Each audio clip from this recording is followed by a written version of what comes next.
Survive by lectures.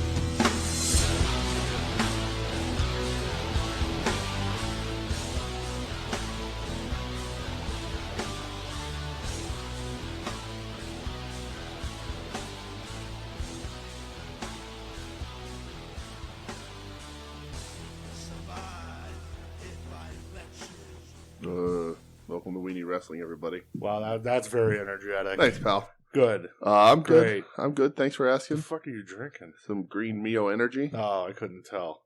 Last time I had Green Mio Energy, we put a whole thing in a gallon, and four of us split it. Yep. On a ride to a show. Let's just say our stomachs didn't feel too great afterwards. Yeah. I just got to wake up a little bit. Wake up. Bada, bake up. Way to shake up. Yeah, but welcome to We Need Wrestling, everybody. There we need go. energy, everybody. Get a goddamn, some pep in your step. Right. Let's go. I'm DJ. Fucking I'm here with God. Brett, who's hitting the table. Yeah. Brett, how are you? I'm good, man. Good. Sounds like it. Fucking good. I'm good. My sunburn doesn't hurt anymore. It's actually not even really red. You just look like you got a sick half a tan. Right? That Yeah. makes me want to go tanning. Go stand out in the sun unprotected with the rest of your body. My whole arms, that's all. Yeah. I know. It looks like I have a nice working tan. It does, yeah. Looks like you book me, brother. hold a construction sign all day outside. Yeah, it does. Dude, my fucking ear was peeling. Weird. It's never happened in my life. Yeah. That's a weird sensation. It's a weird thing. Yeah. Not a big fan of that. But you just tore it off. Why? I don't know. Go easy Mick Foley Halloween costume every year. Dude, I love Mick Foley. I love him so much. I've been listening to Foley's pod. Yeah, is it good? Is it? He rambles a bit, Sure, but it's Mick, yeah, so it works. And he's the new WWE Legends contract renewal signing. Yeah, I saw that. Hey, why not? Right, I'll take it. Why the fuck not? Right. As long as they still put up the version of the Cactus Jack Wanted Dead shirt. Yeah. Not the one that says Wanted Dead or Alive. Right. That's not the right shirt. Not at all. Get the fuck out of here. I had to go to Homage to buy the right one. Yeah. Or Homage, whatever, dude. I don't know words, man. All right? Okay. They made them up, okay? We did make them up. That's true. I mean, I'm fucking good, dude. How are you, man? I'm good. I'm tired. Yeah. A little tired. A little tired ski. Time to wake up. I know. As I drink my Aussie lemonade. Yes. I still don't understand what's Aussie about it. I don't know. It's Australian. What makes it fucking Australian, though? 10% Will Ospreay piss. I mean, he's from the United Kingdom, so... Will Ospreay's not an Australian guy? No. Oh, really? Yeah. Oh, well, all right. So there goes that theory. Well, all right. Well, it's Aussie Open's piss. I thought for sure that Ospreay was a definitely from the UK. Australian guy. Huh. Certainly not. That makes sense, I guess. Actually, that explains his attitude a little bit better. Yeah? What explains your attitude?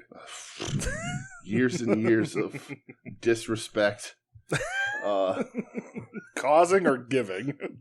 Little column A, little column B. That's what I like to hear, man. Right. What's up with you, dog? Broken bones and ignorance. That's what's... Yeah? Digging holes and taking souls? Is that what right. you're doing there, Take? Yeah. Uh-huh. Yeah, cool, man. What's up with you? The only thing never mind. Oh, boy. Nothing, man. Living the life. Yeah. Hanging out, watching some wrestling. Good. Yeah. Good wrestling? Yeah. All right, that's what I like to hear. hear. Of course. I mean, not much this week. Trying to avoid that burnout for the G1 that inevitably causes burnout. Yeah, I tried, before we get into what we watched, I tried watching some matches from the Tokyo Joshi Pro show. Yeah. Maybe it was just because it was last night when I tried them at the end of my week, and I don't really want to watch any more wrestling at that point. But yeah, I don't know, it just didn't land for me. That sucks. Yeah. Because I like that Thunder Rosa Yamashita match that we'll talk about. Mm-hmm. I thought that was good, and there's apparently matches on there that are even better. Yeah. But I was just like, I'm kind of over it at this point. I didn't really feel like watching much wrestling. Save your energy. Dude, I was going to say I have unlimited energy, but that's not the truth. It's not true. I sleep a lot anymore. It's because we're getting old. Yeah, and I definitely cut down on my caffeine consumption. Yeah, it's hot. And it's hot. Wears you out quicker. It's fucking hot. Right. And I like to sleep. And, yeah, man. Well, so does that mean you're not going to be doing the waking up in the early morning to watch the G1? Say that. Okay.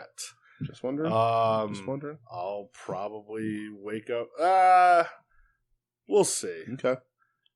Nah, I'll probably wake up. Okay. See, no, because I don't want to wake up and watch shit. So Right. I'll probably not do that. Right. I'll just wait. The blocks are good. There's a lot of stuff going on. We'll talk about this later. Yeah, but there's a lot of bad, too. But I don't know if there's any like dream matches in this one. You know what I mean? Yeah, we'll talk more. But yeah, we'll talk. Yeah, you good? Everything good? Everything gravy, everything's peachy, Everything's funky? good. Yep. Funky like a monkey? Right. All right. Yes. Well, I learned about the Teaches of Peaches this weekend. Yeah, you did, man. The weekend? Was that? No, that was Tuesday. I was going to say, that was 2 days This week, ago. that was 2 days ago, right? Good. Yep. Glad to see your grasp of so- time is there. Right, so the Teaches of Peaches. Maybe that'll be the name of this episode. Oh, boy. Like, do you think that'll bring us a different crowd? It sure will, Okay. especially if I sing the song. Okay, well, don't sing the song. I won't. But the Teaches I'll of Peaches. spare you for Yeah. that.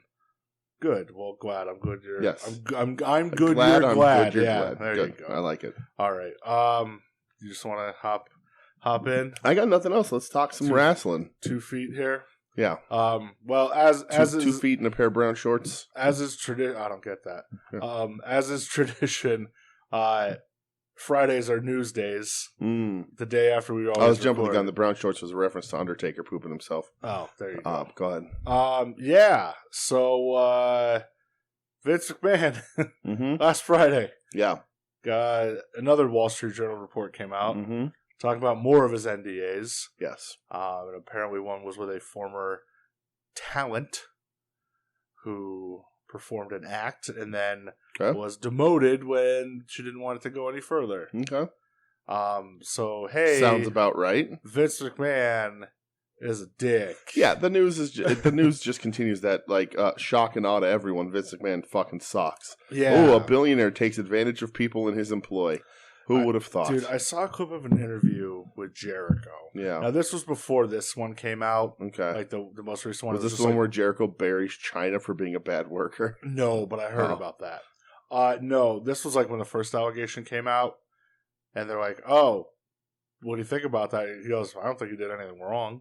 I was like, oh, "Of course he did." He goes, "What? It's legal. They had an affair. He paid her to not say anything. Yeah. So what?"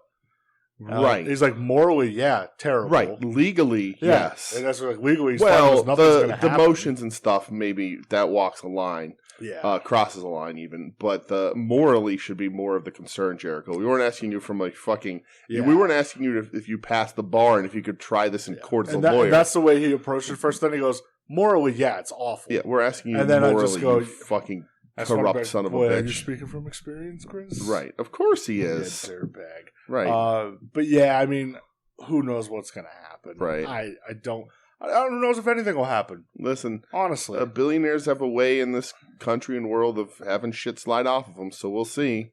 But it's definitely time for him to go. I would say so. I mean, even outside of these allegations, it's fucking time for him to go.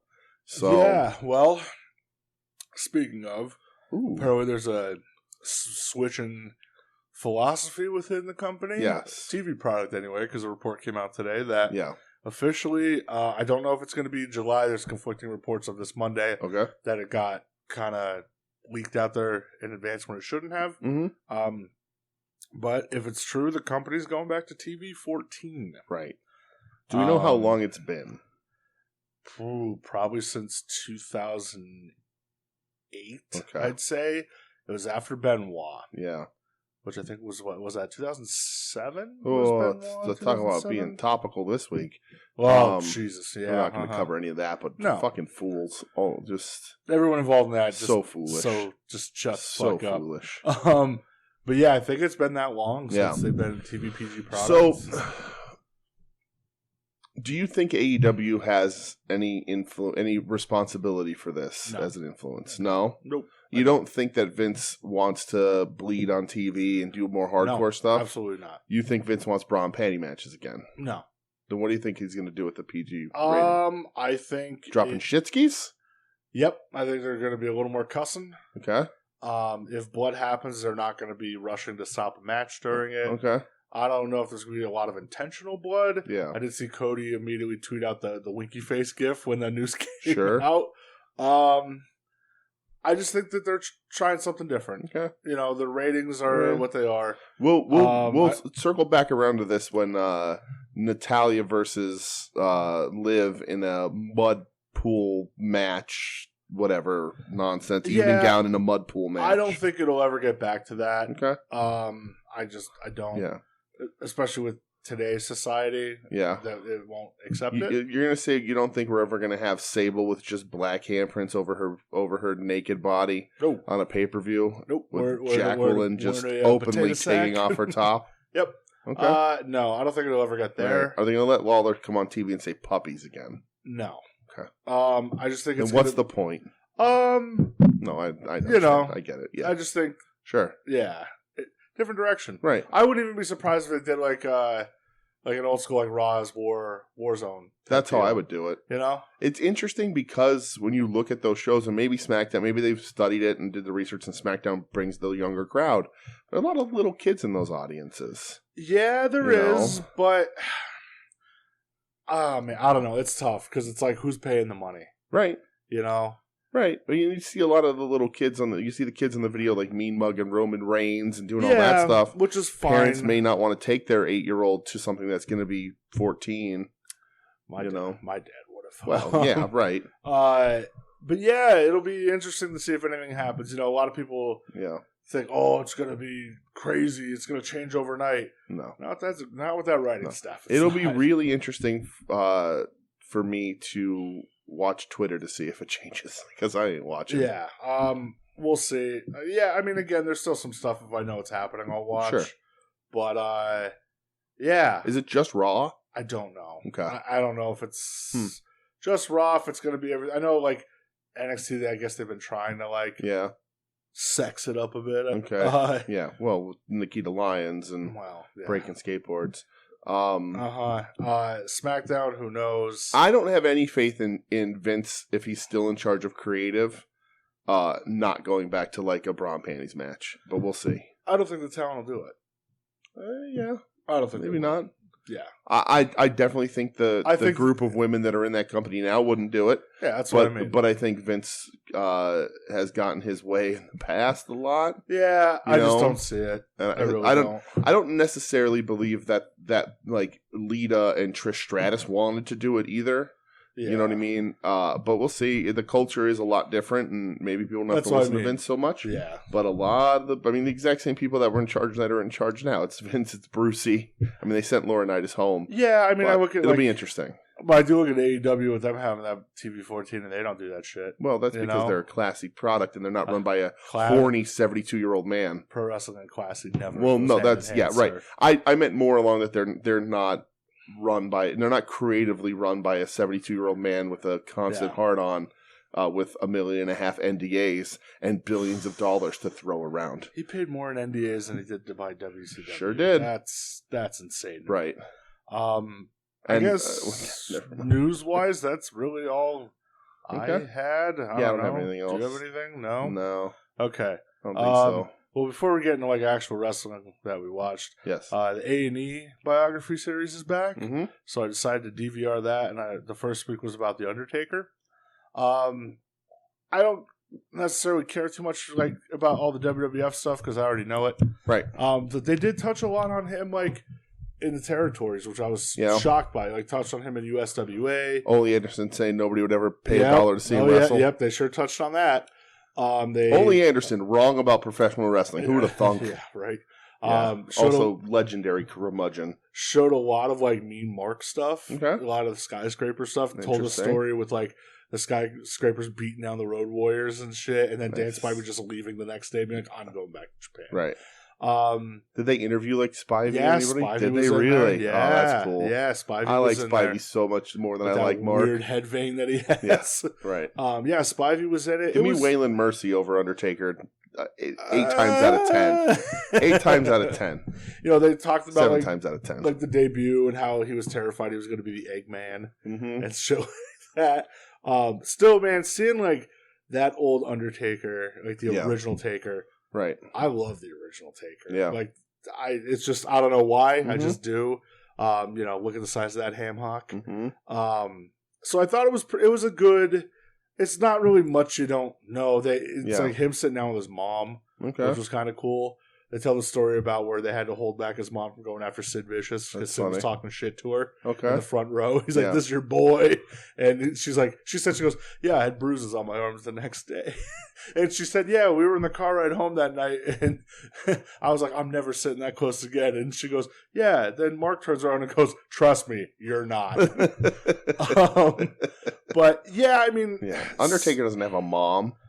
That's weird, man. Right? Well, he did have a mom, but Kane.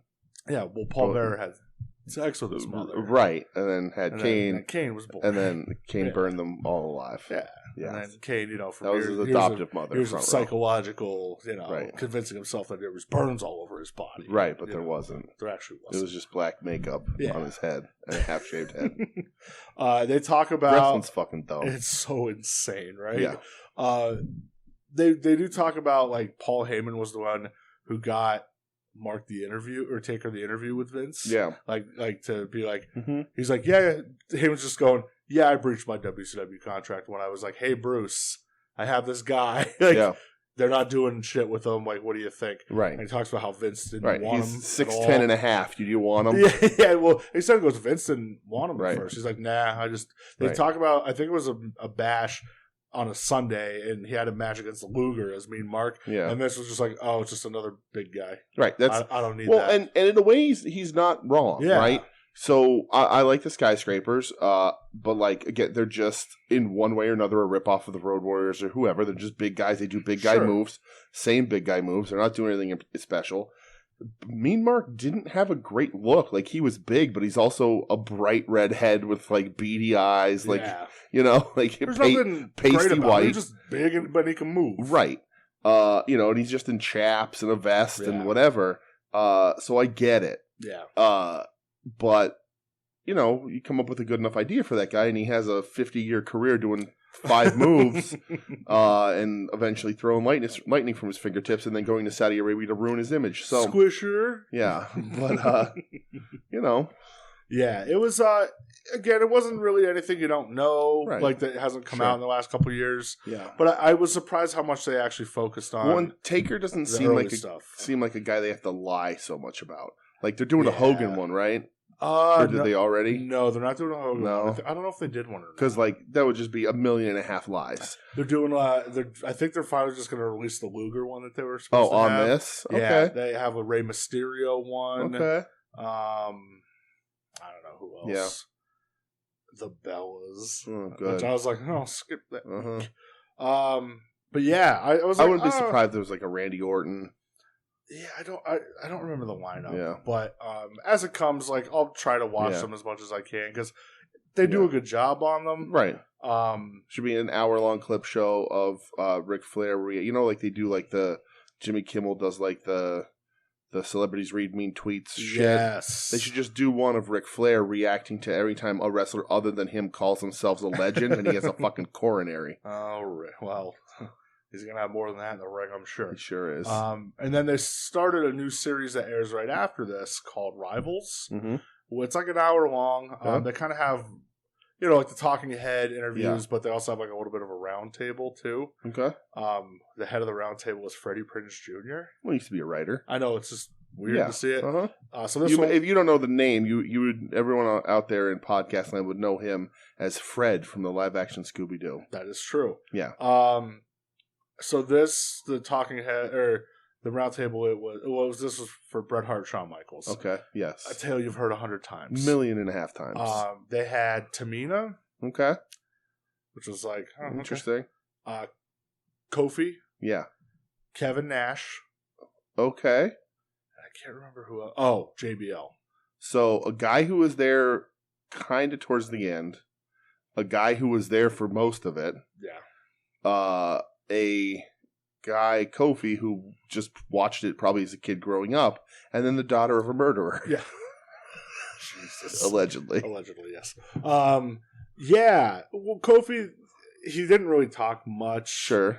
He really only mentioned how, seeing the smaller guys in the 90s early 90s WWF made him want to be a wrestler with Bret and Shawn. Yeah. And he's like, oh, if they could do it, why can't I do it? Right. But they have new footage with Bret Okay. New footage with Shawn. Yeah. New footage with Cody Rhodes. Okay. Yes. Because Cody Rhodes like talking like just about Bret and Shawn. And he said one of the things where I was like, the man's spot on. And he goes, you know what? He goes, after Montreal Screwjob. He goes, obviously that happened in 1997. He goes, did we cover if that was real or a shoot? No, they didn't talk about that. Oh, thank God. No. Oh, they did try to doctor it up a little bit of, Bret Hart was negotiating with WCW behind WWF's back. Yeah. And, Vince told him to go pound sand, basically. Like, I was just like, And, they were afraid that Vince was going to take the WWF title and throw it in the trash like Medusa did. Listen, and JBL just goes, Bret was never going to do that. Bret was a man of integrity. Right. Sadly, history is written by the winners, and there ain't nobody around that can, go bad against Vince on that. So that's just what that is. Like, come on, guys. But anyway, sorry, go ahead about your Cody Rhodes. Cody goes, he goes, there's people out there. He goes, if you like Shawn Michaels, hey, he goes, Shawn's a great guy. He goes, I've had nothing but positive experiences with Shawn in my life. He goes, if you're a Bret Hart guy, Shawn Michaels is a fucking piece of shit. Yep. I was like, fuck yeah, Cody. That's right. The roller coaster gets one right. I was like, oh, that's spot on. It's absolutely true. No, I have no patience for Shawn Michaels. He just goes, none. If you're a Bret guy, Shawn's a fucking piece of shit. Right. Yeah. They show like the reunion, like when Bret came back, and so they actually talk about how where they've made 2 action figures of him in the jean shorts that go down to his ankles. I hate them. Yeah. They talk about that Tyson Kidd was the one who kind of mended the fence between the two. Okay. He was like, obviously he was working there when Shawn was there when he was still active. Yeah. And like he's talking to Shawn, he goes, I think Bret would be open to talking to you. Yeah. And Shawn's like, I want nothing more in my life than this. And right. He goes and he talked to Bret. He exchanged like the numbers between the two. And he said, or Bret was like, Shawn never called me. And Shawn talks about it and he goes, I can't call you. He goes, I have to do this face to face. Yeah. And they show like the clip where they're backstage and when they see each other for the first time and Bret's in catering and Shawn walks up, shakes his hand, and Shawn's like, do you want to go talk? You want to do this? And Bret's like, no, not right now. He goes, we'll talk out in the ring. I was like, of course, he's a fucking professional wrestler, babe. You got to lay it out in front of the crowd. Absolutely. And they show the clip of them kind of mending everything over. Well, because here's the thing. I love Bret Hart. Everyone knows that. But Bret Hart knows that Shawn Michaels is a fucking liar. Yeah. Oh, yeah. So if they do this behind closed doors, there'll be Shawn's story about what was said, and there'll be Bret's story about what was said. And I know which one I would believe. Sure. But if they do it out in that ring in front of everybody, everybody sees who's what, and Shawn has to be on his best behavior. Yeah. And it's just what it is. Yeah, and, like they show the clip of them in the ring with everything, and where Shawn's like, listen, he goes, you're not the only one who's had to carry this around. Yeah. He goes, I've had to live with this too, and it sucks. And yeah. They even show them, they had like a clip now, I guess a Mania weekend, they were kind of talking to each other a bit. And like Shawn says, he goes, listen, he goes, we're not best friends or anything. Right. He goes, we never will be. Yeah. He goes, we reach out on each other's birthdays. Yeah. We wish each other well, hope everything's doing okay. Right. I was like, all right, man. I'm happy there's like that at least. Yeah. Well, and Hitman, still, it's fuck Shawn Michaels. But Hitman only has room for one mortal enemy, and it seemingly continues to be Bill Goldberg. Bill Goldberg. Yeah, because Bret Hart's here. Yeah, Goldberg and his bullshit fucking. Oh my god! Right? Otherwise mad at me. Yeah, I'm always mad at me. Oh, okay. Yeah. When you go to the bank and cash in that fucking $6 million Saudi money, figure out why Bret's mad at you dickhead. Punk said it perfect at that one goddamn press conference. He goes, all the bullshit these guys are doing, that should have been Bret. And I'm like, God damn it, he's right. Yep. But anything Bret Hart, I'll always watch. So it was kind of cool. Yes. More on that later. Yeah, I mean, it was like a cool. Well, it was only an hour long. So that's cool. I'll watch them as they go on. Yeah. Are they putting them up? Are they on A&E, right? A&E. Do they have a Hulu deal? Don't know. I'll have to look. Yeah, that I'm not sure. I think I get A&E, so I can add it to the old dimmer. Yeah, there you go. But Hulu's not a bad thing for that. No, kind of shit. it was pretty good, though. I won't watch the Taker one because I just don't care. I know it all. I'd watch like. Oh no, I would because they talk to Spivey now. Yeah, I want to see Spivey. I'd watch like up until like. Yeah. up until he retires. Then there's really nothing to do. But they talk there's some good shit. I want the WWE to start doing these shows like just for Peacock on weird shit. Max Moon. No, like I want like a WWE spotlight on Furnace and LaFawn. Yeah. Right? Like how cool like just like because that's not going to make it to A&E, but like let's do this kind of fucking crazy shit. They were doing like what's Scotty Riggs doing? Scotty Riggs was just at A&E. I know he was. That's why it popped in my head. But they used to do that on the website. Yeah. They used to be called Where Are They Now? Right. And it was just for random people, which was cool. Right. But like, we've heard the Taker story, and I get it. Not everybody has. Somebody's going to hear the Taker story for the first time. That's fine. That's awesome. Yeah. That's why that's on A&E. Yeah. But go to Peacock and just give me like an hour, half hour on some weird fucking people. Yeah. Give me fucking Hector Guerrero's life. Give me like just these weird guys that were always there, but you didn't know it or like weren't there for very long. Paul Roma. Right. Remember when he was a horseman? Nope. Next thing you're going to tell me Jeff Jarrett was a horseman. I'll never admit that. But all right. Well, yeah, they're fun. WWE, listen, they do a good job on these. I'll usually always watch that crap, and I know I'm behind. I think I'm behind a Broken Skull Sessions. And I know there's that big ass table for 3. The bone. Oh, the BSK did. The BSK. They talk about BSK during this too and shit. So, but yeah, it was fun, man. Yeah. It's just they're easy watches, right? So. Yeah. I guess we're getting to wrestling that we watched. I think I'd probably like consume more of that than I would actual wrestling like nowadays. Because like back in the day, watching shooter reviews. I did the first Terry Funk shooter review. That was 8 hours. That was 2 tapes. I did that in one shot one time. I just love those stories and hearing that kind of stuff. And that still to this day fascinates me. All that kind of stuff. So even if I've heard them a million times, if I can get 1 or 2 little new things out of these shows, that's kind of worth it. From looking at this, you could watch some of it on their website on A&E, like the Taker one's up there for free. Yeah. So is the Bret Hart Shawn Michaels rivalry up there. They also do like a 20-minute thing afterwards called Smack Talk with Booker T. Okay. I did not watch that. Not happening. No, thank you. He's definitely getting a biography, though. He had one last season. Oh, okay. So the new... Oh, yeah, we watched it. So the new season... So the episode this week, the Legends episode is Goldberg. I hope Hitman's on it. I know, right? I don't know what the rivalry one was. Yeah. So this season they're covering Goldberg, the Bellas, Lex Luger, Edge. You don't like Edge? Y'all don't like Edge? Kurt Angle, Rey Mysterio, DX, and a look at the first WrestleMania. Okay, that one's probably going to be the coolest one. Yeah. And then Rivals, they did Brett Shawn. They're doing Austin versus Rock. Okay. Taker versus Kane. Interesting. Cena versus Edge. And another fucking Monday Night Wars thing. Yeah. Well, of course they are. I've seen enough. Yeah. But yeah, they're fun to watch. So I'll always watch them. So yeah. All right. But all right, I guess we'll talk about wrestling. Yes, actual in-ring wrestling. Where are we starting? Rampage. That's Rampage. Yeah. Yes. Okay.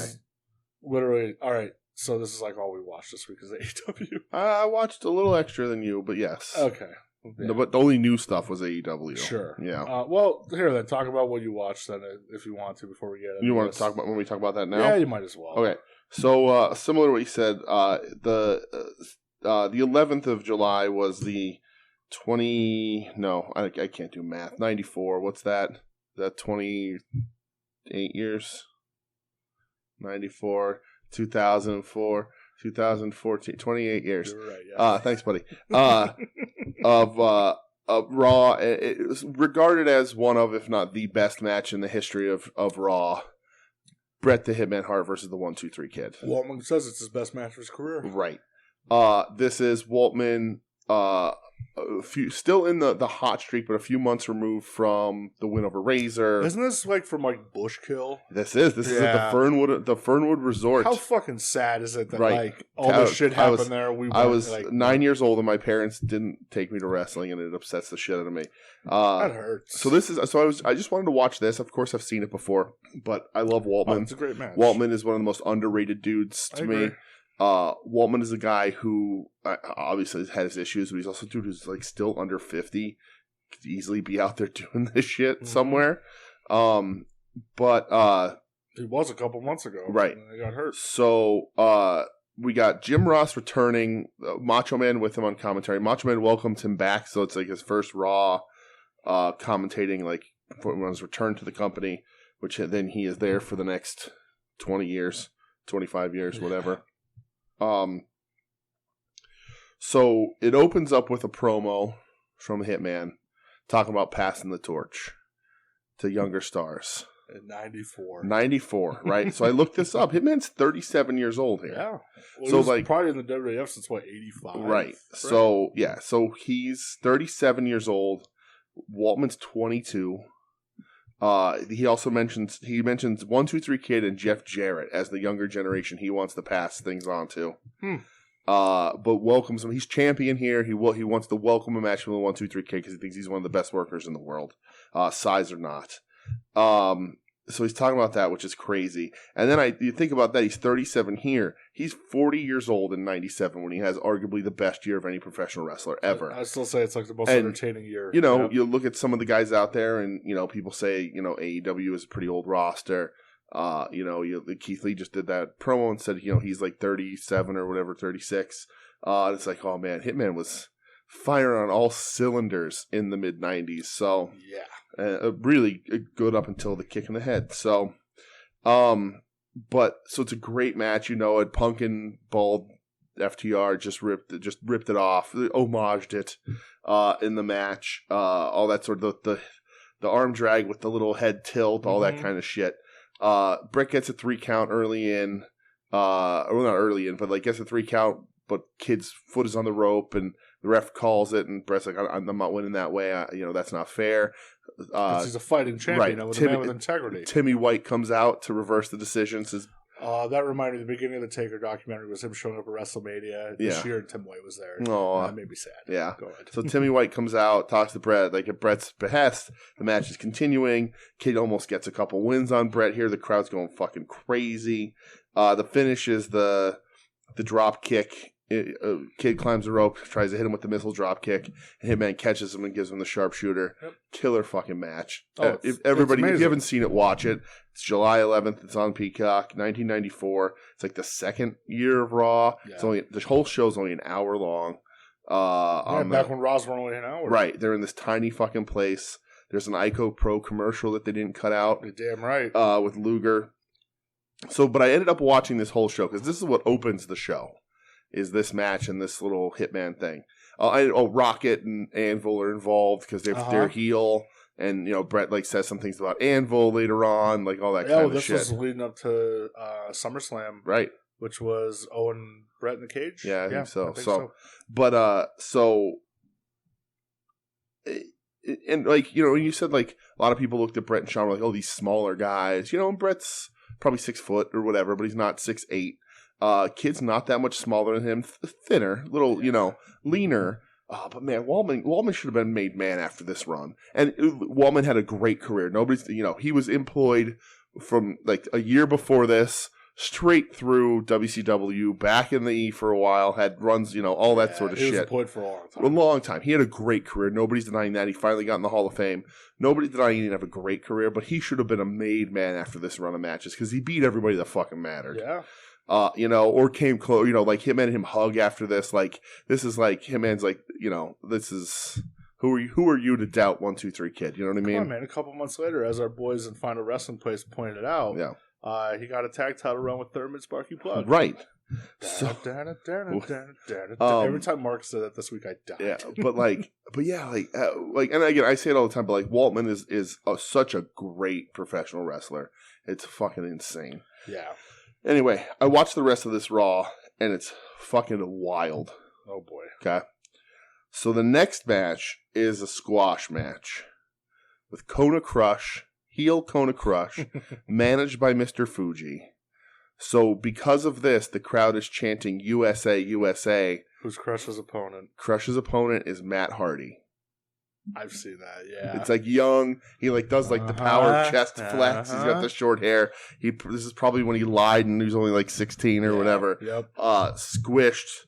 But like I'm like they're chanting USA for Matt Hardy, and I'm like Crush is from Hawaii, you fools. But Fuji's waving the Japanese flag, so whatever. Did I ever tell you the story about Luke Gallows when he Kona crushed a kid when he was younger? No. So he told a story once. It's so fucking ridiculous. He got into a fight on a playground in school, and he was like a bigger dude or whatever. And the kid like shoved him, so he punched him. Yeah. And the kid punched him back, so he punched him again. Yeah. And then when the kid was getting up, he didn't know what to do because he didn't know like how to fight. And he goes, "Ooh, I watched Superstars this week." And he started Kona crunching the kid's head, and he broke his jaw. Jesus Christ. Yeah. He's like, "Yeah, my dad picked me up from school," and he goes, "What'd you do, boy?" And he goes, "I Kona crushed him." And he said, "No more goddamn wrestling." Jesus Christ. Sorry about that. All right. So it's a squash. Poor Matt Hardy. The second match, the third match on the show, is Razor Ramon versus Barry Horowitz. Oh boy. In which mid-match Razor Ramon uses an STF. Okay, Razor. Okay. Pretty much a squash. He gives Barry gets a little bit more than Matt Hardy did against Crush, but not much. Then we have King's Court from one of Ted DiBiase's offices. Oh, okay. Which is just like looks like a college like computer room because there's just like old computers and files everywhere. And DiBiase, the King's talking to him about who he has and how nobody has a price, and DiBiase mentions that that Lex Luger's already bought and paid for, pal. And the King's like, "Well, you signed the contract? You did all that?" And he's like, "Well, not exactly, but we all know that everybody's gonna have a price, and Luger's gonna be on my side." Hey, DJ. We're gonna talk about that in a second. So, the last match of Raw is IRS versus Ray Hudson. I don't know. It's a squash that IRS gives this guy way too much, and then IRS wins with an STF. Dude, STF popular move. Super weird. Also Japanese tapes. Right, super weird. There's a part in this where Hitman like talks about the Rocket and how you're going to have Neidhart in your corner. I'm going to have one of my brothers in mine and blah, blah, blah, whatever. And then I didn't shut it off in time. And it went to the next week's Raw on Peacock. Yeah. And that opens with Tatanka talking about how Lex Luger sold out to DiBiase. Yeah. And now he's turning his back on all the fans. And I got real hot about it. And I turned the TV off. I was probably getting a text message over this. Because anytime this comes up. I knew we were recording tonight, so I had to save it because I watched this morning. Hey, DJ, can I ask you a question? Yes. What is the biggest betrayal you've ever felt in your life? When Tatanka turns and is the one who is bought out by Ted DiBiase. I remember it to this day. I've watched wrestling for a very long time. 94, this around here could be some of my earliest wrestling memories, and it is definitely the first big wrestling heartbreak that I ever had. Still hot over I really am. Yep. The first real wrestling heartbreak that I can remember is when they're in the ring and everybody's like, Luger's turning, everybody knows it. DiBiase's been saying it for weeks. It's Luger, and it ends up being Tatanka, and he turns his back on the people, and it breaks my heart. It's like, it is legit the first real wrestling heartbreak that I remember. Yeah. And to this day, like, I've seen Tatanka wrestle, and I've never brought it up to him, but if I ever run into Tatanka again, I'm going to have a conversation about how he broke my fucking heart when I was 9 or 10 years old. God, I need to be there for it. I need to get this on tape. Yep. Yeah. I wonder if he's going to like Papa Shango. Papa Shango no sold me hard. He just goes, "All right, kid." That's my most recent actual wrestling heartbreak is when Papa Shango broke my heart. Uh-huh. Yeah. Oh, boy.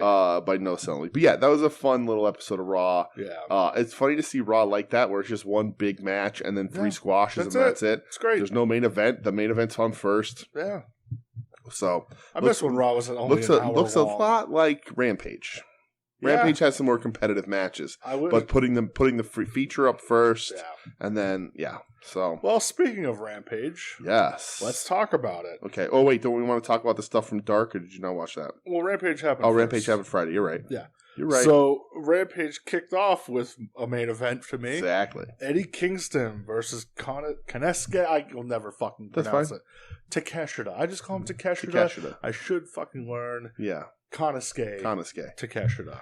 If it was the funny thing to me, and this is a bit of a sidebar, but like being a wrestling tape trader without YouTube as a kid, with you see clips and stuff, but like no English translations, no English commentary, you would just have to do the best like phonetics that you could do, and I still have those mispronunciations. Yeah, it happens sometimes. But I try not to. If I was reading it off the back of a VHS tape, it would be Konosuke Takeshita, because I wouldn't. You just wouldn't know, because there's like guys like Kento Kobashi were easy, but then you're looking at like Toshiaki Kawada and all those other sort of guys, and you just don't Takayama. Yeah, right. Takayama.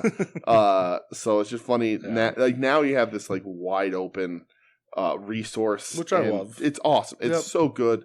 But like it's just funny to think back and like I'm like 13 years old trying to read who Tiger Mask is, and it's like, wait, what? Yeah. Excuse me, how do you say that? Yeah. So it was Eddie Kingston versus Konosuke Takeshita. Yes. As soon as it got announced, you and I were like, ooh, baby, let's fucking go. Yes. They killed it. Yeah, it's great. They absolutely both killed it. Yeah. Eddie is the man.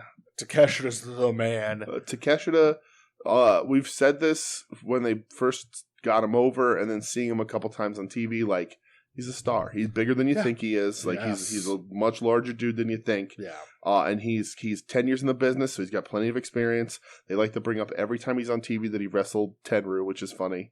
I gotta find that match eventually. Yeah. There's no way it's any good. But I remember seeing Punk's reaction. Was like, "You fucking wrestled Tenryu? Right? That's awesome." This match was awesome. It's an All Japan style match, basically. Yeah. They just beat the shit of each other. A lot of chops and forearms. Right. There's an apron German. There's an exploder on the floor. Takeshita has one of the best sheer drop brainbusters I've ever seen. Yep, I agree. And like this is a much slower match for Eddie. This is a little, Eddie. Eddie's a great wrestler.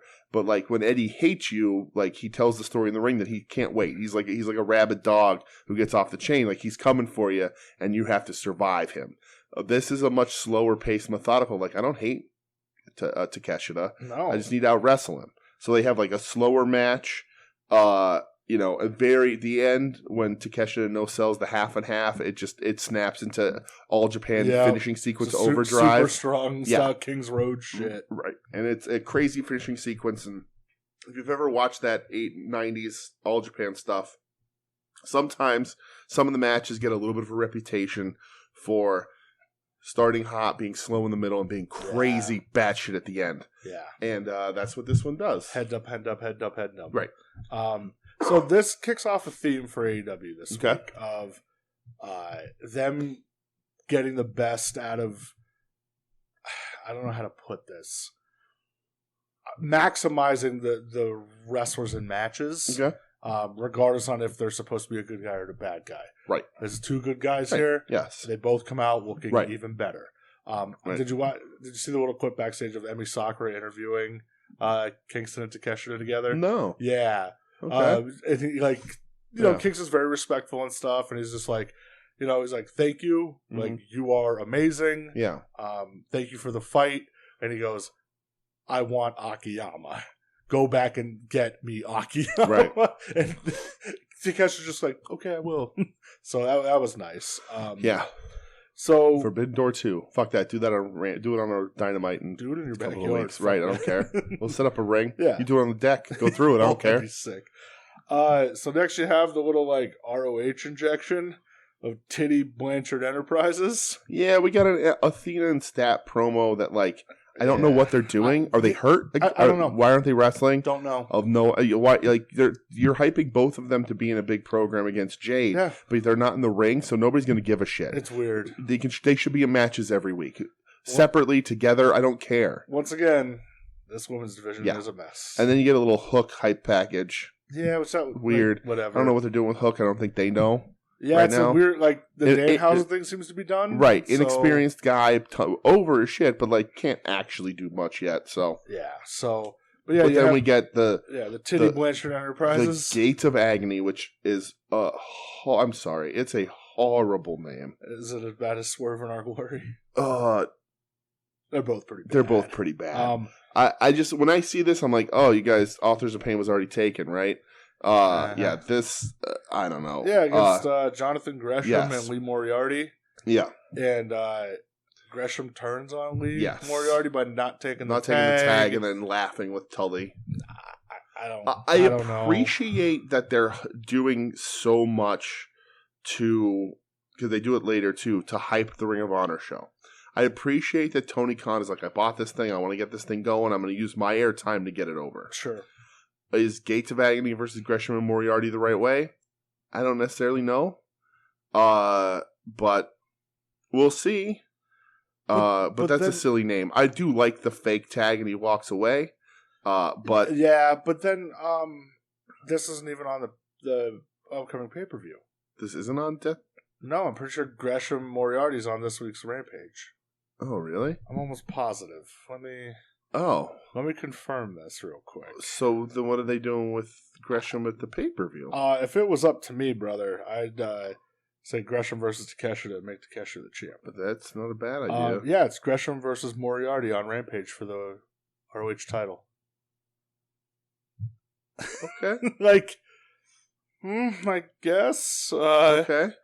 Yeah. So are you gonna do Gresham and the Gates of Agony versus Moriarty and whatever two? I hope not, because that'd be kind of stupid. Yeah. For your show, your champion and not wrestle a singles match. Yeah, your first your second, I guess, pay-per-view under Tony Khan's banner. Right.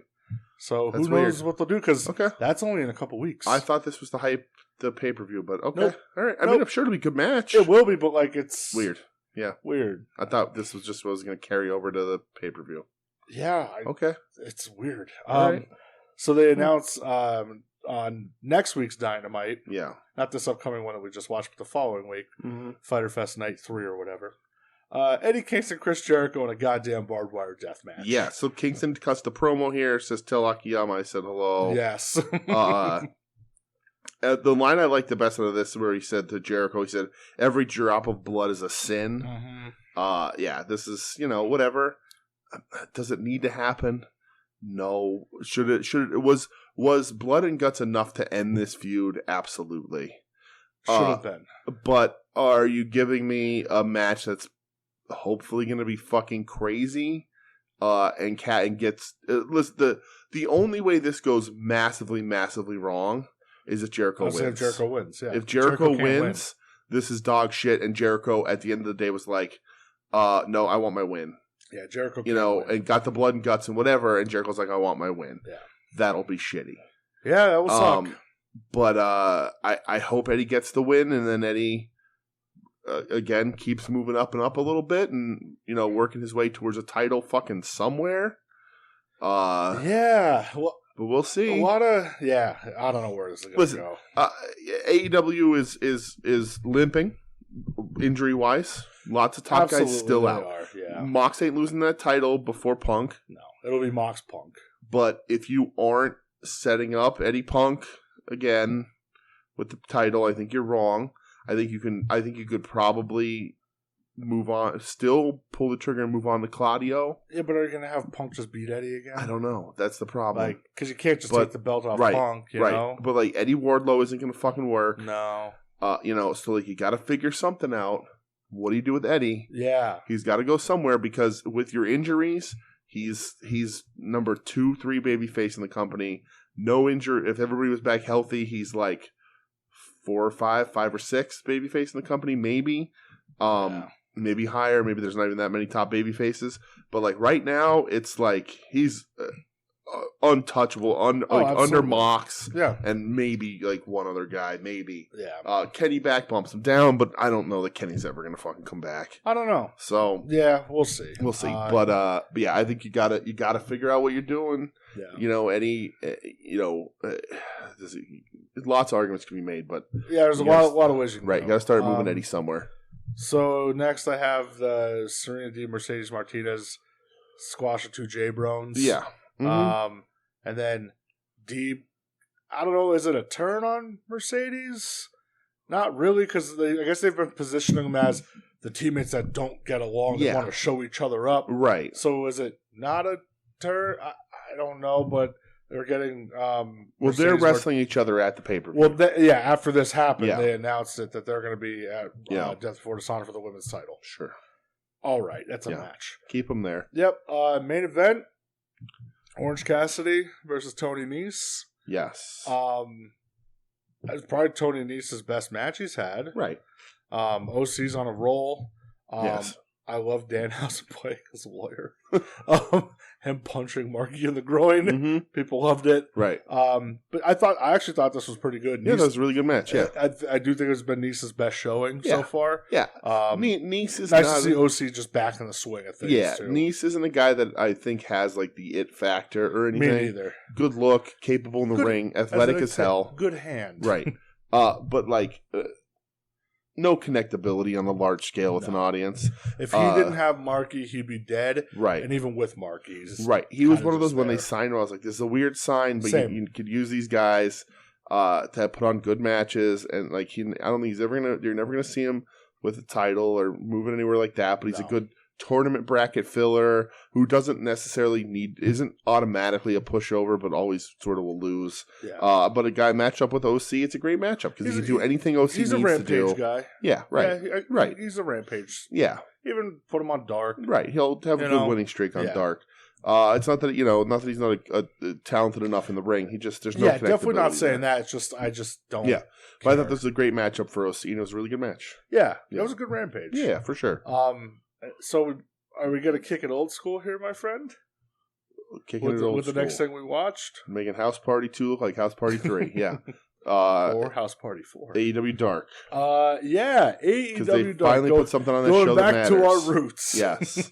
I haven't watched an episode of this. We used to cover this shit man. Front to back, right? Remember when we used to both watch whole episodes? Right. And then we're like, this is killing us inside. Let's split it in half. Yeah. And then we decided, you know what? We're not watching this anymore. Right. And now everybody else watches it because they actually started putting good stuff on it here and there. I wouldn't say good stuff. Well, I know Joe watches it and he's like, oh, you guys don't watch Dark anymore. He doesn't. He only watches the clips for Taz. Oh. Which, that's going to be a lot of focus today. But yeah, so they put... I watched a couple more matches. I watched the whole show. Oh, okay. I did. But I started... Well, the opener was Rosa versus...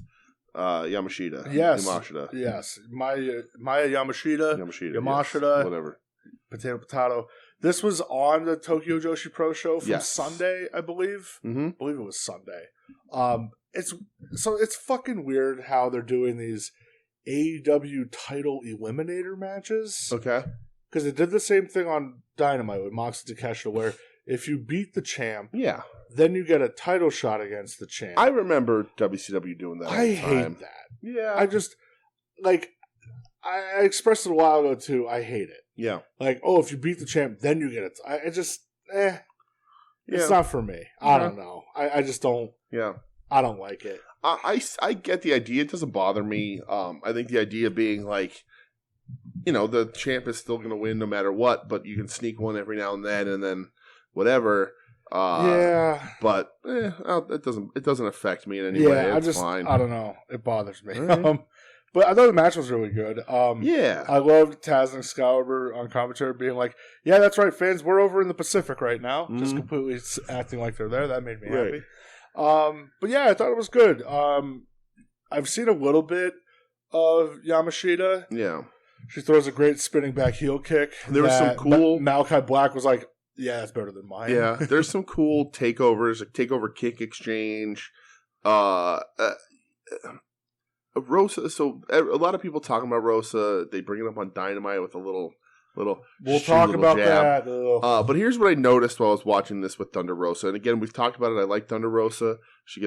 I think she's been put in a bad place by AEW with this title run. I don't think they know how to book a woman in that division as champion if her name isn't Britt Baker, which is clearly where they're going to go right back to. But, so I don't think, I don't have to say I don't think. I'm speaking the truth here. Thunder Rosa isn't the best seller in wrestling. No. I don't think she's purposefully no-selling. I think that's the skill that she's not really good at. Could be. And I think the problem is that she moves too quickly from the sell. You know, like she sells very briefly and then gets back into it. It's like, no, let your sell, play it up. Sell it. Mm-hmm. Actually take your time. I'm not saying, lay on the ground for 30 minutes, but like you can actually take your time, sit with it for a little bit, as opposed to just like basically she gets hit and she goes, ow, and then she's ready to go. And it's like, no, you're not selling enough. And you're going to say Dustin Rhodes is your mentor. You can say that all you want. Mm-hmm. I can say that, but I'm not, neither of us are proving it in the ring. Listening from the William Regal podcast, he'd be very mad at you right now. Why? He hates the term sell. Oh, yeah? Hates it. Okay. He goes, react. Yeah. Well, whatever. Hates it. That's fine. Regal, when you're listening, I apologize. I'll call into the show. We'll talk.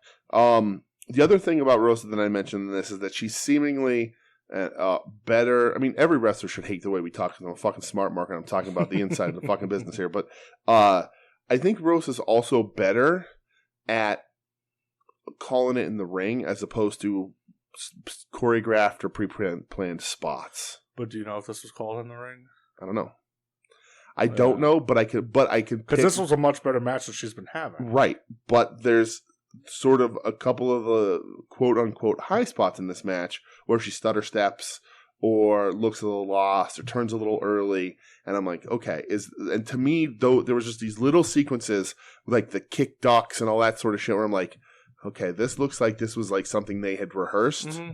And Rosa gets a little nervous about that. But the rest of the match, her flow looked really good and is better than what she's having in AEW. So my assumption is that she's a little better at just going with the flow in the ring. And when it comes to the sort of rehearsed stuff, maybe she questions herself a little bit, gets a little lost in the sauce. But it is a good match. Your champ loses in another promotion is here or there, whatever you want to do. This is the ace of this company, apparently. Yes, and she's coming over to the States, and she's going to have a match against Rosa in the States. Right. She's working that one show in Jersey that Takeshita's working too. Oh, yeah. Okay. But that's the same day as the Ring of Honor pay-per-view. So I kind of was like, I was thinking about going to that just because I want to see Takeshita. Yeah. But, so the way I'm going to break down my dark watching here is I'll tell you the match, but then I'll tell you my Taz highlights. Okay. So the first match was Private Party versus Bear Country. Mm-hmm. Taz is talking about being a bear. Yeah. During this match. Yeah, and he says if he loses more weight, he's going to be, an otter. Yes. And he goes, is that right, bro? To Excalibur. Excalibur just says, I don't know, Taz. Google it. Yeah, he's like, is an otter in a bear family? Yeah. God bless you, Taz. Right. And he talks about when one of the dudes from Private Party does the weird dance. He's like, oh, it's a hip-hop dance. And he goes, he's popping his hip and he's hopping around. I was like, hell yeah, Taz. I love you, Taz. The next match, Sean Dean versus Conan Lycan. Didn't watch these. They just talk about Sean Dean and his co-star Tom Cruise in the new Top Gun movie. I don't know if Sean Dean was in it. I don't think he was. Sure. But they talk about the movie. Excalibur asked Taz, hey, what'd you think about the movie? He goes, it was pretty good. He goes, oh, what'd you think about the length? He goes, it was over an hour.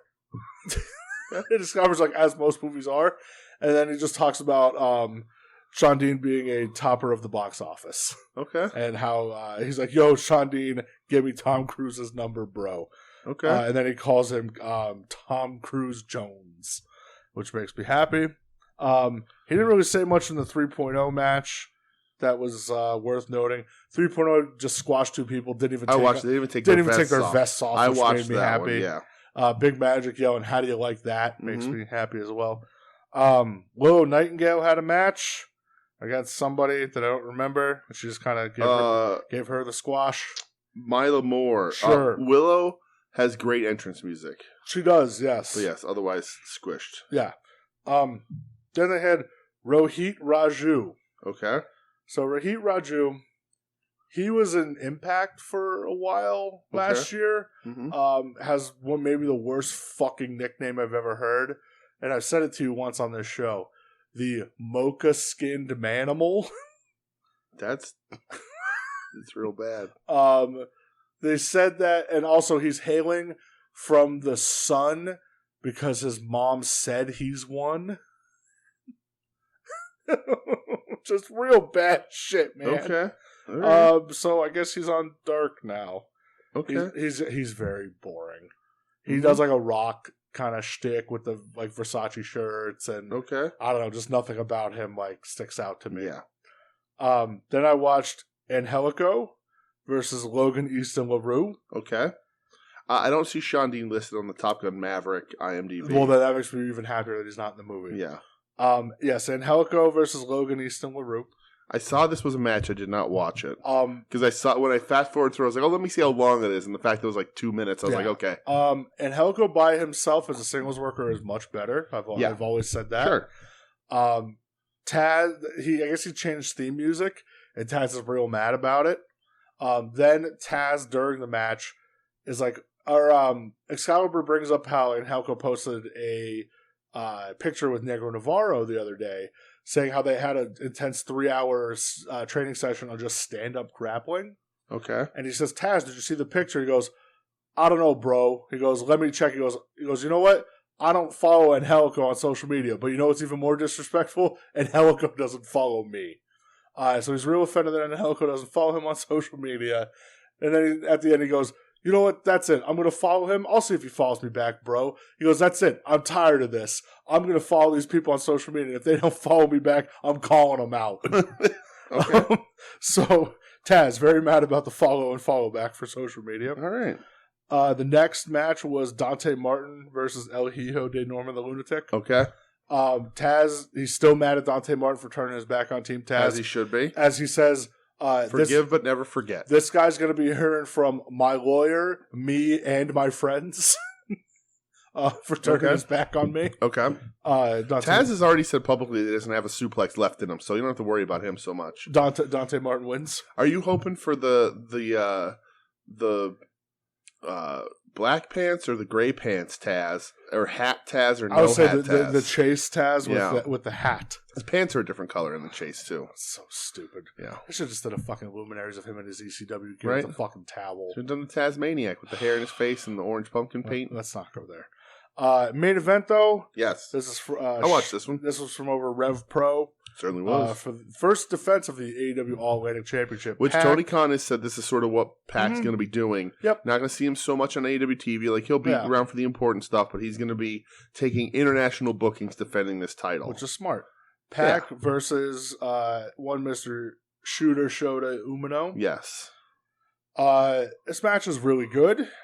Yeah. Shooter, as Howard the Dave pointed out, is just screaming young Tanahashi. Yeah, the hair color, it's clear. And I was going to say, which even is a bit of the facial hair now. Right, which is funny because he is looking nice, but like, Shooter looks impressive. And, you know, he grew up around wrestling. His dad's a ref. He hopefully understands, you know, has a bit of a head start on people in the business that way. When I watch him wrestle, I'm like, Moxley, he has a connection to Moxley. So his connections all over. He's building that name. This could be a future ace here. Yeah. You know, I think we've mentioned on here him, Yuya, and Ren Narita as like the new Three Musketeers. It could happen. It could absolutely happen, and we could be seeing these guys the prospect is there. In 5 to 10 years be at the top of that New Japan card. Right? Because Tanahashi ain't going to be, you know, a lot of those guys, Kojima, all those guys, you know, and Kojima's like low card guy, but like, you know, a lot of these dudes, they're moving on, you know, in 5-10 years, you know, Okada's inching near 40. You're going to need some new competitors, and those guys are going to wrestle for a long time. But this is the most promising group of young lions they've had in a long ass time. Yeah, dude. Master Wato, you go home. Kick rocks Watto. Right. Yeah, man. I thought the match was really good. The match was really good. I liked Shooter doing like the little Moxley walk on the outside. The Mox mannerisms. That was real cool. I wish he'd wear the jacket, not I carry like how the they jacket. announced him though representing the Death Riders. Yes, right. Like that's cool. I would love to. For my own sick pleasure, I'd love to see him and Moxley win the tag team titles in New Japan. That'd be awesome. Known as the Death Riders. Yeah, that'd be awesome. Oh, how cool would that be? Absolutely. Shooter's always like, it's so funny to look back and think about how He was a young boy that they pair with Mox on a lark. Mox nicknamed him Shooter. That's it. It's just off to the races, man. He got that rub early, and that's just what it is. Like Mox is like, you, young boy, I like you. Right. And now he's a made man. Right. As I like to say, that's John Moxley's firstborn son. Absolutely. So yeah, dude. This match was though real good. Different crowd over in the UK. Very like lively singing a lot of tunes for sure, like they do. Mm-hmm. But it was fun, man. Pac looks great. Right, really good match. Yeah, Shooter. The fact that he can hang with guys like this, like he did on the Forbidden Door show, they were like made him the focal point. Right, and like they can hear shows how good he is, and also how good they recognize he is, and how much they like him and respect him. Ton of potential. They don't owe him anything. Theoretically, he should still be fucking, just breaking in on his excursion and being thankful for whatever tiny morsel they give him. And instead, they're like, "Go ahead." I like Taz. Here's your color. You're not wearing black tights. Wear colorful stuff. And I like Taz breaking down like what excursions mean. Yeah, and like how coming up to the dojo. I was like, boy, I wish they would like kind of do that with Hook too. Right. Imagine Hook going through the New Japan dojo too, what he already knows. Right. Man, that'd be great. Yeah. I know that's what Ray originally wanted for his kid. Yeah. Was to go through the dojo, but now it didn't happen. I think Regal's kid might have went through the dojo. Oh, yeah? Yeah, because I think he wrestles over in NXT UK, or so I've been told. Oh, yeah? That's the thing. Interesting. So, yeah, I guess we'll go to Dynamite, right? Yeah. I thought this was cool, just the sort of overall on Dynamite, putting these matches here. Because you can't exactly interrupt them on a Dynamite and watch the live crowd watching on TV. Or, like, shorten their show live. You can't really do that. I mean, you could if you gave them, like, a dark match or two and whatever. But, like, you run the risk of people feeling ripped off. I think this is a good spot for it. Free's the right way to go. We can watch the Thunder Rosa match if you have Wrestle Universe. Yeah. I don't know where Rev Pro is in the US accessible in any capacity. I don't know if it is. But it's good because I want to see these matches. So it's a good spot. And it's a good different feel. Right. I like it. I hope that they do stuff like that moving forward. Right. Yeah. Because it actually got me to tune into Dark. Right. It's a good spot, and I think let's see who Pac can get out there and wrestle. And maybe he drops the title to somebody we don't think is going to show up in AEW at any point. Who knows? That's what it is. Yeah, I'm excited to see this, though. Yeah, this was a cool little setup. I agree. I like the setup. Yeah. So, Dynamite. Kicking it off with the TNT title match. Yeah. Wardlow versus Orange Cassidy. Yes. At first, we were both like, this is weird. Easy pitfalls to fall into here if you don't do this right. Thankfully, from a backstage standpoint. Thankfully, they did it right. They did it absolutely This falls right. on my second piece of maximizing the situation that you're in. Both guys looked awesome. Yes. I love the best friends getting kicked out because they just wanted to cheat. Chainsaw. Chucky busted. So I like the promo where he's like, "We're not sure you could beat Wardlow, so we're going to do the only thing we could do to help you: cheat a lot." Yeah, and thanks to our lawyer Danhausen, he got us our manager license. Right. This was great. So I watched late. I was out losing Stranger Things trivia. How dare you? And I came home and started this pretty much right after the show was over. And I actually rewound it to call Michelle into the room to watch the Wardlow straps bit. Yeah. And she laughed at it. She's like, "That's really, really funny." Yeah. I'm like, "Yeah, it's hilarious." Wardlow rips out the pockets, does the straps with flexes, and then OC puts the straps back up on him. Hilarious. The chainsaw was great. And the finish, the orange punch catch powerbomb was done so well. It was awesome. Wardlow showed a little lucha Wardlow. Dude, when he did the cartwheel out of that tilt-a-whirl, right? Oh boy! And that's the thing we talk about all the time. OC's bulletproof. Yeah, he's him and Darby. They're just bulletproof. They're bulletproof. Doesn't really matter, Yep. Especially OC a little more built to lose because of his gimmick. Sure. Darby loses because whenever he faces big guys, he gets the shit kicked out of him. Mm-hmm. But this was done perfectly well. They do the fist bump afterwards, like they should have. Yeah. Wardlow wrestles a really good match and beats a fan favorite, and OC loses nothing by losing to a guy who's super over. And it's just what it is. So. I like what they did with the distractions too, with the best friends. Yeah. Then Danhausen getting involved too. That was it added to the match so much. That was harder to explain to Michelle. when he pulls Danhausen out from under the ring. Yeah. And she's like, what's going on? I'm like, well, that's their lawyer. That's their lawyer, Danhausen. And she's like, what? I'm like, well, that's... I like that he goes to curse him, and Wardlow's like, you better fucking not. Right. He goes, okay, you're right. But yeah, I thought this was a really good match. This is great to have OC back. They're going to feature him like crazy because they love him. It's cool to see the best friends again. I like the weird tie-dyed gear. I'm into it. I like that Chucky T is trying to look like a 1970s basketball player. I'm into that. Or like one of the Gallagher brothers from Oasis. Maybe, yes. Or that, right. Yeah, he's. I like this setup. I like seeing OC every week, and they've been putting him in good spots. Yeah, after that, you had the Chris Jericho promo. Mm-hmm. He's talking about it. Yeah, where he makes fun of me from 1998. He does make fun of you. That's it's dead on. Yeah. Because going to ECW shows, I bought Terry Funk tapes, I bought FMW tapes because of the Terry Funk tapes. Yeah. And I had the Sabu, the white T-shirt with the drawing of Sabu that said homicidal, suicidal, genocidal. Yeah, that's why I was happy to. As soon as I saw that, I was just like, oh. That's you, pal. Right. It is. That's, I wouldn't necessarily say I'm a huge Sabu fan now, but in 1998, going to my first live ECW house show, and watching the craziest person alive. Right. Staying up late to watch it on TV, living, I guess it was before 98, but Born to Be Wired, all that, that's, I was a huge fucking Sabu fan. Yeah. Huge. I have a friend who named his dog Sabu because he was obsessed with Sabu. Yes. Sabu fucking ruled, and he was doing shit that you did not see here. Exactly. Next match. Oh, and we're getting the fucking Painmaker. How that? Oh yeah, dude. Jericho. As soon as he was talking all this shit, he's like, "You're not getting a sports entertainer." I go, "Oh, here we go." Call yourself the Painmaker, but please, for the love of God, don't do the makeup. I love that they're like, "Oh, the Painmaker, the guy who reigned terror over New Japan." Yeah. I was like, you want to see somebody reign terror over Japanese fans? Go watch Bruiser Brody and Stan Hansen. Fuck. Right. Because the Painmaker was really out of shape. Jericho looking like a bag of shit. Sure was. But listen, call yourself Painmaker. Wear the spiky jacket. You have the action figure. Don't do the makeup. I hope he does the Don't makeup. do the makeup. I hope he flexes Don't flex. I hope he flexes and wears the makeup and the weight belt. Dude. Give me the whole presentation. It's so bad. I can't wait.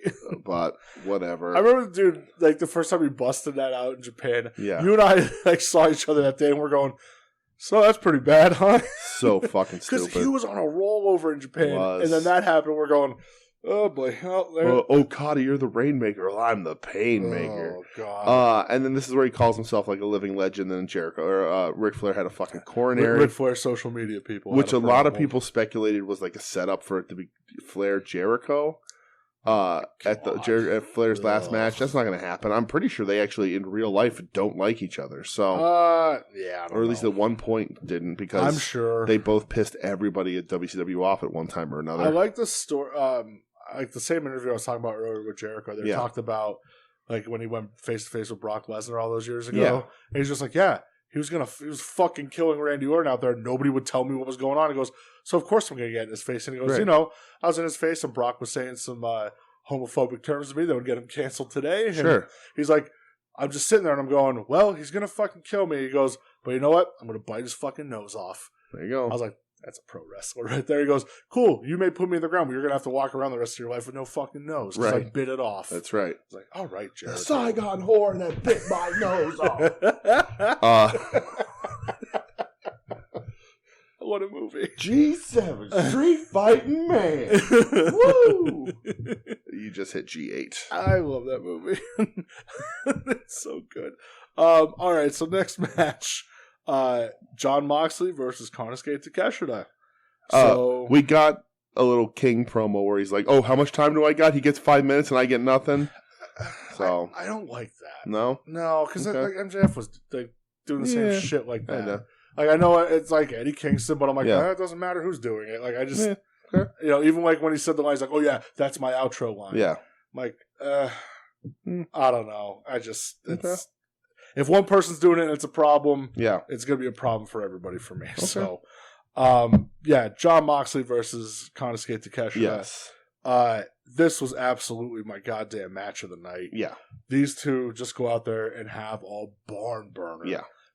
For what? For what? For what reason? There's no reason to be having this go to a match. No, and it's, there's no fucking reason. Right, and it's interesting because it's something that a lot of people can and do use to drag Moxley down. Where like this is a nothing match and both of you are bleeding on TV. It's a day that ends in Y. Yeah, no, I don't have a problem with it. I have a problem. They love this business. I have a problem with AEW constantly shooting the guy who's trying to fucking blade. See, though, they did a picture-in-picture. I couldn't see it with Takeshita. They right before they went to picture-in-picture, they cut back. They did 2 quick cuts, and they cut to him on the ramp going. Yeah, and then they went to picture-in-picture. I don't look for stuff like that, except when the camera's right on him, and I want them to get that fucking camera. It was enough for my notes. My first note for this match is get that camera out of there. They went to it, and then they went back, and they went back like it was just. They just have they do it all the time.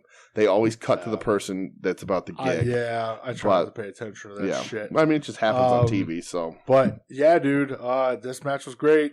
Yeah, Takeshita hitting the fucking brainbuster was sick. Great again. When he countered out of the Death Rider, that was awesome. Yep. It felt like the match bumped up at an even higher level after that. Yeah. But they were killing each other. Big boots, just strong forearms. I laughed because I saw a clip of Cornette talking about how Moxley's the worst wrestler in the world. Okay. And I'm like, dude, in what fucking planet? Yeah. He's on a hellacious run, man. Get the fuck out of here. It was great. Yeah. It was fucking great. And I was wondering because they put the stipulation that Eliminator on it or whatever. Yeah. They had Rosa lose or they had Mox lose to Takeshita.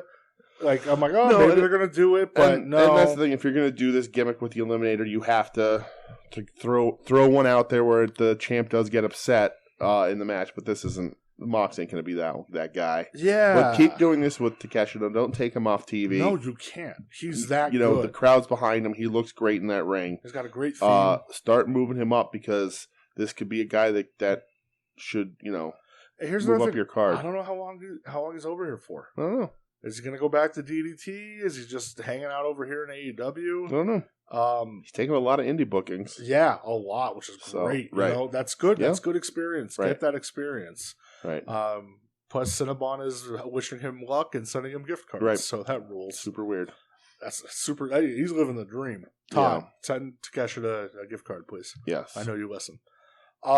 Next thing I have is the Christian running down Brian Pillman Jr. thing. So, but before that was the House of Black promo where they highlighted Brody murdering Darby at that signing. Oh yeah, dude, that's wild. Yeah. I showed that to Michelle and I was like, this was a match. So they cut. We talked about it last week. They cut away before you saw Darby come out and fist bump him after his match, which I hated. Which is like a story of the elimination at the Battle Royal, the Royal Rampage, and then this happens, and I'm like, they gave this 0 TV time, and it's going to be one of the most anticipated matches. Absolutely, that match is going to be crazy, right? And it's going to be fucking nuts. And like, he looked crazy at the mall or whatever, put him through the table, and then he says, "Darby, I'll get mine by taking yours," and I'm like, oh no, Brody's going to beat up Stinger. So, I know what that is. Yeah, it's a lyric to a song by God's Hate. No, he said, "Now I'm getting mine by taking yours." Yeah. Which is a lyric from Time to Shine by E-Town Concrete. Okay. And I tweeted that at Brody. Yeah. And he gave the old leg ski. Okay. I was like, all right, somebody gets it. Yeah. It's a shame it's E-Town Concrete. E-Town's good. No. But I think he's going to get Sting. He's going to hurt Sting, and that stinks. He should. No, Sting's good. He should. Sting should get over Brody because Sting's the legend. That's not He's true. He's gonna hurt my precious Stinger. Hey, I love Sting as much as the next guy, but do you? Because I'm the next guy, and I want him to win. Who loves him more now? Me still. No. So yeah, Christian. Yes. Running down Brian Pillman Jr. Listen. Somebody put it on Twitter and said it perfectly. They go, "You're not going to get that much of a crowd reaction when the things that you're saying are right." Right. That again, we've talked about this. Did he or didn't he cross the line with the Jeff Hardy stuff? Every individual person can make that decision on their own. Yep. The story that he's telling, where he comes out and says things like this, you run into the curse of Dan Lambert making fun of Brandy Rhodes. Yep. Where when the crowd gets behind you for saying what should be shitty things, when the crowd's agreeing, the crowd agrees you become a babyface. And when you go out and you say to Brian Pillman Jr. that his father would be embarrassed that his last contribution to wrestling was him, the crowd is going to get behind you. He's appalled that his last contribution was Brian Pillman Jr. The crowd's going to get behind you because Brian Pillman Jr. fucking sucks. And I don't know how long his contract was. I'm going to imagine that we hear him complain that he also didn't get a phone call with Tony Khan when he got released. That or else he's going to get one of those like, hey, here's your money, take it or leave it. Right. And he might just take it. Right. He might just, right. Yeah, Pillman Jr. fucking stinks. Yeah. I don't think Griff is bad. I don't think Griff is great. No. But I don't think Griff is bad. You know, I think Griff, out of the two of them, Griff has a better shot of sticking around or, making a bit of a career for himself. And he's a young dude, so is Pillman Jr. But yeah, Pillman Jr. stinks, and the crowd knows that. And this is what happens when you're putting Christian against people who aren't exactly liked by the crowd either. Yeah. So Luchasaurus just murders Griff Garrison. Yes. Goes for the choke slam through the table on Pillman. Doesn't work the first time because I am the table. Right. And then the second time drives that motherfucker through. This was interesting, though, because watching Luchasaurus do this in his new gimmick, I was like, remember how, like, intense it was when Wardlow was just tearing through people and murdering guys? I don't think this was as convincing as that. Luchasaurus isn't as convincing. Yeah, because it's supposed to be a fucking dinosaur. Right. And, like, the crowd's not going to be like, oh, man, this dinosaur. Right, like, but I think the difference is that, like, and I know he's wearing a mask and he's supposed to be like a big old brute or whatever and not show emotions and stuff, but, like, just, like, the snap of everything isn't there. None of it feels big. Like, I get what they're doing, so, like, knowing what they're doing, I'm like, okay, I get it. But, like, when Wardlow was killing motherfuckers, we were like, this is awesome. And it could be just because we like Wardlow more than we like Luchasaurus. It was a much better story. But, like, I think Wardlow has that in-ring ability to make the things he does pop and look good to the back rows of the arena. Sure. Whereas Luchasaurus is very much more low key and doesn't have that sort of popping ability. Well, and it's hard to get invested star quality in a guy that's supposed to be a dinosaur as well. Well, yes, it's also is a dumb gimmick, but yeah. So next I have is Claudio versus Jake Hager. You're skipping all these backstage segments here. Yes. I want to talk about weird hippie Hangman Page. Yeah. What's going on? I don't know. He's got like a headband. He's got a top knot. He's wearing tie-dye. He's a new age millennial cowboy, man. And then he's like, now he's back to being friends with Dark Order. It's like, okay, we don't know what to do with you anymore, Hangman. Yeah. So go back to Dark Order, which we've also been dwindling slowly out of the company. I've been weird spot. Reading on Twitter, it's tying into some weird Being the Elite shit, which I don't watch. So cool. Moving on. Yeah. See. Yeah. Yeah. John Silver did call, or somebody did call the House of Black Spooky Perverts. Yep. Yeah. So that's John nice. Silver. Yeah. But yeah. So yes, Claudio versus Hager. We the People collide. I'll tell you what. Even this wasn't that bad. It wasn't. It was like normally I'm like, oh, Jake Hager, I fucking hate this, but it actually wasn't that bad. But I also never want to speak of it again. Yeah, it's a match that happened. Don't need to run it back. No, this is your payoff. It's your catharsis to get this out of your system. Yep. Hey, remember when these guys were a thing that nobody really liked? Congratulations, now they're no longer that thing. Yeah. Let's move on. Like, let's just keep it pushing, baby. But it was a fine match, better than Hager probably. I expected Hager to be able to do. And Claudia hitting the Recola bomb, that makes me happy. Yes. So here's a backstage segment that I'll talk to you about. Okay. Thunderstorm. Mm-hmm. And the return of Britt Baker with Jamie Hayter. Yeah. What a misstep not having Hayter on TV while this whole tying Britt to Hayter and not having Hayter show up otherwise is a huge disservice to Jamie Hayter. Yeah, and this whole like by the fucking numbers promo of this shit sucks when I'm not here and this is real bad and now I'm back to save it and God, we already heard enough of your promo, enough.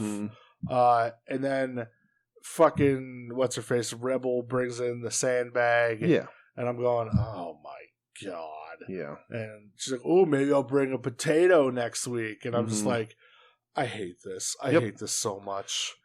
I hate it. I mean, I don't know who's, I don't know if she's doing this, if somebody's feeding this, but listen, I hate Tony Khan loves Britt. I hate it. I think she's showing how one-dimensional she is.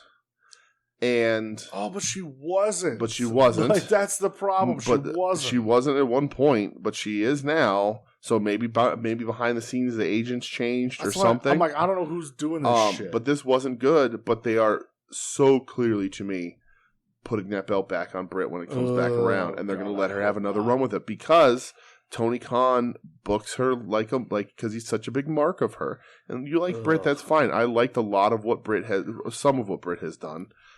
Tony Khan loves her, and I think they because of how poorly they booked Rosa in this and put her against opponents and whatever they did, and you can debate forever if she sandbags and she doesn't sell and blah blah blah blah blah. The start of Rosa's title reign was dead in the water, not of her own disastrous. fault, not of her own fault. And now Tony Khan's going to book Britt because he loves her and because he feels she's the only one that can hold that division. And I do not want to see that. I'd much rather see Jamie Hayter wrestle. There's so many other people I'd rather see wrestle. I don't know, again, why we're not having Athena and Statlander wrestle every week on these shows. It doesn't make any fucking sense to me unless they're hurt and they're not telling us. But, we're not even having Jade matches. Jade hasn't had a match in, 3 weeks or whatever. It's really weird, and this division is suffering. And Britt Baker coming back ain't going to save it for me. Yeah, man, I hate this. I do. I hate the fucking, formulaic MJF, you're a bunch of marks, your sports team sucks. Now this sandbag potato, all right, guys, let's stop being fucking cute with this shit. This is just boring to me. I don't know. I hate it. I agree. Yes. This ain't no Sunny Days promo, okay? Right. Agreed. This just was so on the fucking nose, and oh god, I hate it. It's so bad. Next thing I have is Serena Deeb versus Anna Jay. It's been a while coming, and not that I was ever the biggest proponent, but I'm so far off the Serena Deeb train now. So I thought the match was actually pretty good. The match was fine. I've been off the Serena Deeb train ever since I found out who she hangs out with. Right. So that's it sucks, but it's the fucking truth. Fuck Santino Marella while we're at it. Absolutely. You fucking tweet deleting bitch. But Anna Jay is coming out and she's dressed like Zaytan, and I'm like, oh, did she not Dark Order anymore? She's doing her old gimmick and she does the pose. Yeah. Okay, she is. And now it's Dark Order's Anna Jay. Yeah. And the match was fine, but I thought Deeb was having some great matches in the Sheeta feud, and since then she's just stale, and it's just what it is. And to me, again, when I watch this and we just said who she's with, she cuts that promo about not getting implants and not bowing to the old perverts that run other wrestling companies. And it's well, you're dating a young pervert though, so weird. But yeah, I'm not fucking interested. Keep this, I don't know, Ring of Honor with her, do something. And that's what it's going to be. Don't strap her up on the main show. You get Anna Jay in front of her hometown. Right. And I actually thought that this was a pretty decent match, just surprisingly. Mm-hmm. But yeah, Serena Deeb, awful. Yeah. Hot Goldberg, not awful. No, Hot Goldberg's nice. Yeah. It's still weird what they're doing here, again, too. She hasn't had a match in forever. Even a squash is fine. Let's get out there and do that. Didn't she just beat this replacement a couple weeks ago? Well, so that was what happened. Was she beat her? And then at the end of the match, she came back to save her. And so because they need another baddie. They need to be a 3-piece. Yeah, no reason why they can't just put fucking Sonny Kiss there. But hey, that's just me. Exactly. But Red Velvet's hurt. And yeah, so now they're doing this thing where Stokely has to carry these segments with Layla Gray being mean, but still wanting to protect Jade. I don't fucking know. Yeah. Whatever. Again, I still like Jade. I think we should be seeing her wrestle more. But this whole division is just having a weird holding pattern. I don't understand it. It's a mess. It's an actual fucking It really mess. is. So. And the sad thing is they have the talent. They have enough talent in that division now to do some real stuff with it, and they're not. It's a mess. Yeah. So main event time. Yes. 3-way for the tag titles. Team Taz against Swerve and Our Glory. Yeah. And the Young Bucks. Yeah. I thought this was fucking awesome. I knew it was going to be awesome. Yeah. Man, I really wanted Hobbs and Starks to get the win. That would have been my pick too. So bad. So it's really interesting. So like Keith Lee earlier in the week tweets a thing about when they'll be back or whatever, and everybody's like, "What happened?" If you read it though, he never said it. He's leaving. No, he just said something happened with his brothers. Right, he'll be there when he can. Like he never said he's exactly. leaving. But people speculate. So, but my pick would have been Starks and Hobbs. Just on sort of like a loyalty, like you've been there longer, you've been waiting a little longer to get fed, and they're on fire, like right? The crowd loves them. So is Lee and Swerve, absolutely. But Lee and Swerve 3-4 weeks ago, were butting heads. They've been teasing them breaking up, and I think that is the more interesting story. There is them breaking up and having a series of matches against each other, and having Hobbs and Starks have a good title run. Get with Taz out there on commentary with all that sort of stuff, and like they're in for Team Taz now, right? It's just them two. Yeah, because Hook's off doing his own thing, right? Yeah, I like the match a lot. I'm not actually gonna complain about Swerve and Lee. I thought it was awesome. I thought Lee's over the top dive was insane. The finish was really good. But yeah, I like just fucking spine buster in everyone. Right. I like Hobbs and Starks a little better. But it is what it is. The Bucks now have the shortest. They have the longest and the shortest tag title reigns. I don't know what's going on there. If they were banged up beforehand, I know they're banged up now. Yeah, and again, I've been hearing it's a BT tie-in thing. So about them losing the belts so quick. Mm-hmm. Okay, whatever. I think that's a bad. So what idea. It was, I guess, there's a segment a couple weeks ago where they talk about they have no friends left. Yeah. They said it on TV. And I guess the clip was on BT. One of them types up a big, long text message to Hangman. And never hit send. It was just like, like, we need to talk. This is like bullshit. Yeah. We're both acting like idiots. And he deletes it. And then they said at the beginning of that Hangman promo last night, he's looking at his cell phone. So they're like, "Oh, is that the text that came through?" Like shit that I don't watch, so I don't know. So like, if you're fans of like the crowd like that, that's good payoff for you. If you want to have inside jokes from their crossover, that's fine. Budge or Pudge or whatever the hell that was, and all that other stuff, that's one thing. But not everybody's going to watch that. So if you do major storylines through something like that, that like I saw this, and like again, I praised the Brody Darby thing, and they didn't give any airtime to that. Yeah, but I saw that fucking everywhere. Yeah, it was all over Twitter. BT stuff doesn't get spread out like that. No, and that's I saw it on Twitter. Yeah. So like, but like I'm not interested in that. And in fact, if it is, that doesn't make me want to watch BTE to find out what's going on. No, it makes me less interested in anything that anybody who's on BTE is fucking doing. Yeah. So I guess in the story, it's like they lost their mojo or whatever. Oh, they lost their smiles. Yeah. Oh, boy. Okay. But yeah, I mean that's fine. The Bucks never should have won these titles anyway, honestly. But yeah, I mean, and that was a course correct because of the Hardys, because they were supposed to win them. Right, so. And then I saw, I think it was Dax was like, we were in the building last night. Yeah, I saw that. But whatever. You're saving them for the Ring of Honor pay-per-view. Right. So. Right, but I think the thing that stinks about that is FTR at the beginning of the match. Like, that's all you need. Right. But the thing about that, the thing that stinks about that is that, like, I think FTR should also get those AEW belts. They should. But they're probably not going to win them off Swerve and Lee, because Swerve and Lee's probably going to have a pretty good run unless they break them up here. I would say unless there's like, and that's what they do. They try and raise the stakes with the belts and pay off the breakup. Like Swerve goes, or Lee goes to hit one of them and accidentally hits Swerve, costs him the belts, and and then you're off to the races with those two. But we'll see. But hey, good fucking moment for those guys. Yeah, absolutely. I mean, completely overlooked and misused by WWE. Right. There's a handful of dudes more talented than those guys in all of wrestling.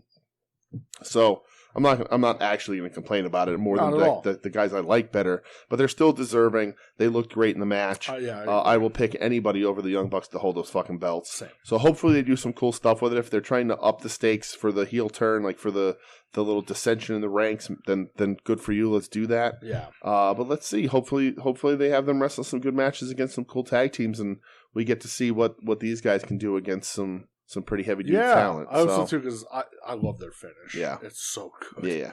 So I guess this was a good Dynamite. Yeah, I thought it was good, awesome. Good AEW wrestling this week. I did. I thought it was great. Yeah. I mean, the Wardlow stuff, the Mox Takeshita, I thought was great. The main was great. Yeah. Very, very good episode again this week. For sure. Then they topped the ratings again. So good. Good for them. Did they break 1 million or no? No, I think it was up though from last week. That's cool. So good for them. So we're gonna talk about some other wrestling that we watched this week. Right. And then we'll get into our plans for the next month or so. Some Taz Jones here. Old Yambag Jones himself. Yambag Jones himself. So we watched 3 Taz matches. We did. Because he's the fucking best. Yeah. And I love him so much. The first match that we watched, this is from Living Dangerously, 99. Yes. March 21st of 99. Sabu versus Taz. Yeah. Was this for the FTW title? Yes, it was. It sure was. Yeah. It was for both, wasn't it? The title the title that Sabu was given that he hated. Yeah, well, because Taz was champ. Yeah. And Sabu was FTW, and this was combining. This is a unification match. Yes. So Sabu's coming in this with a legit broken jaw. Yes. Had the jaw taped up, which is just like crazy. I love that they show the clip when Taz clotheslined him. Oh yeah. Broke his fucking jaw. Murders him. Yeah. This is just like it's a war. Listen, it's just a war. I said this to you earlier in the week. I put it on Twitter, like, ECW matches of this stakes and caliber, title matches between guys like this who were interchangeably the top of the card, interchangeably the most popular people in the companies, they just look like murders. Like, it's not so much a wrestling match as it is who can kill who faster. It's not that it's not good wrestling, but it's just a different type of wrestling that you really only got in ECW. And it just looks like you're watching a wrestling snuff film. Yeah.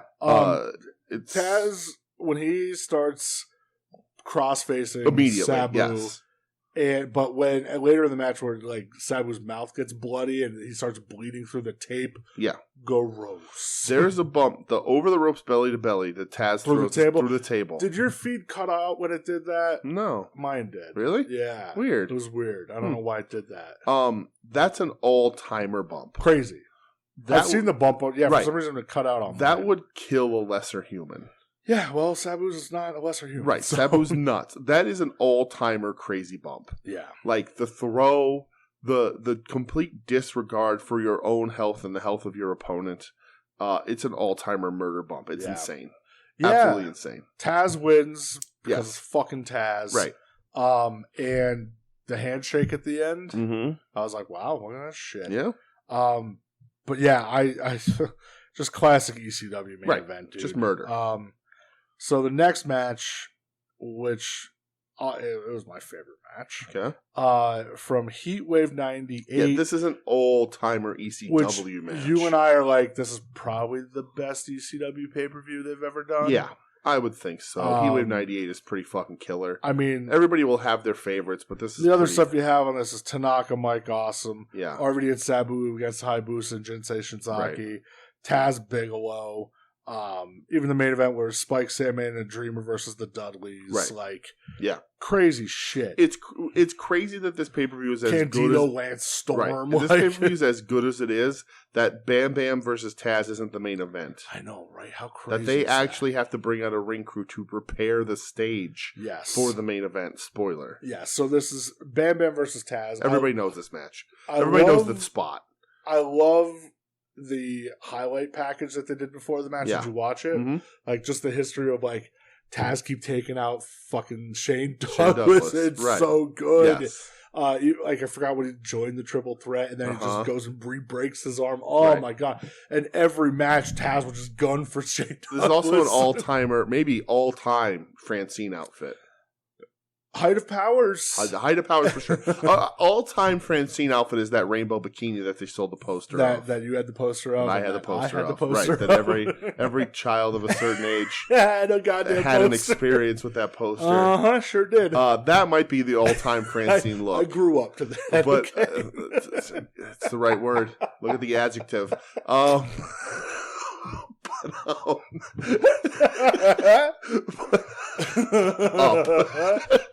Yes.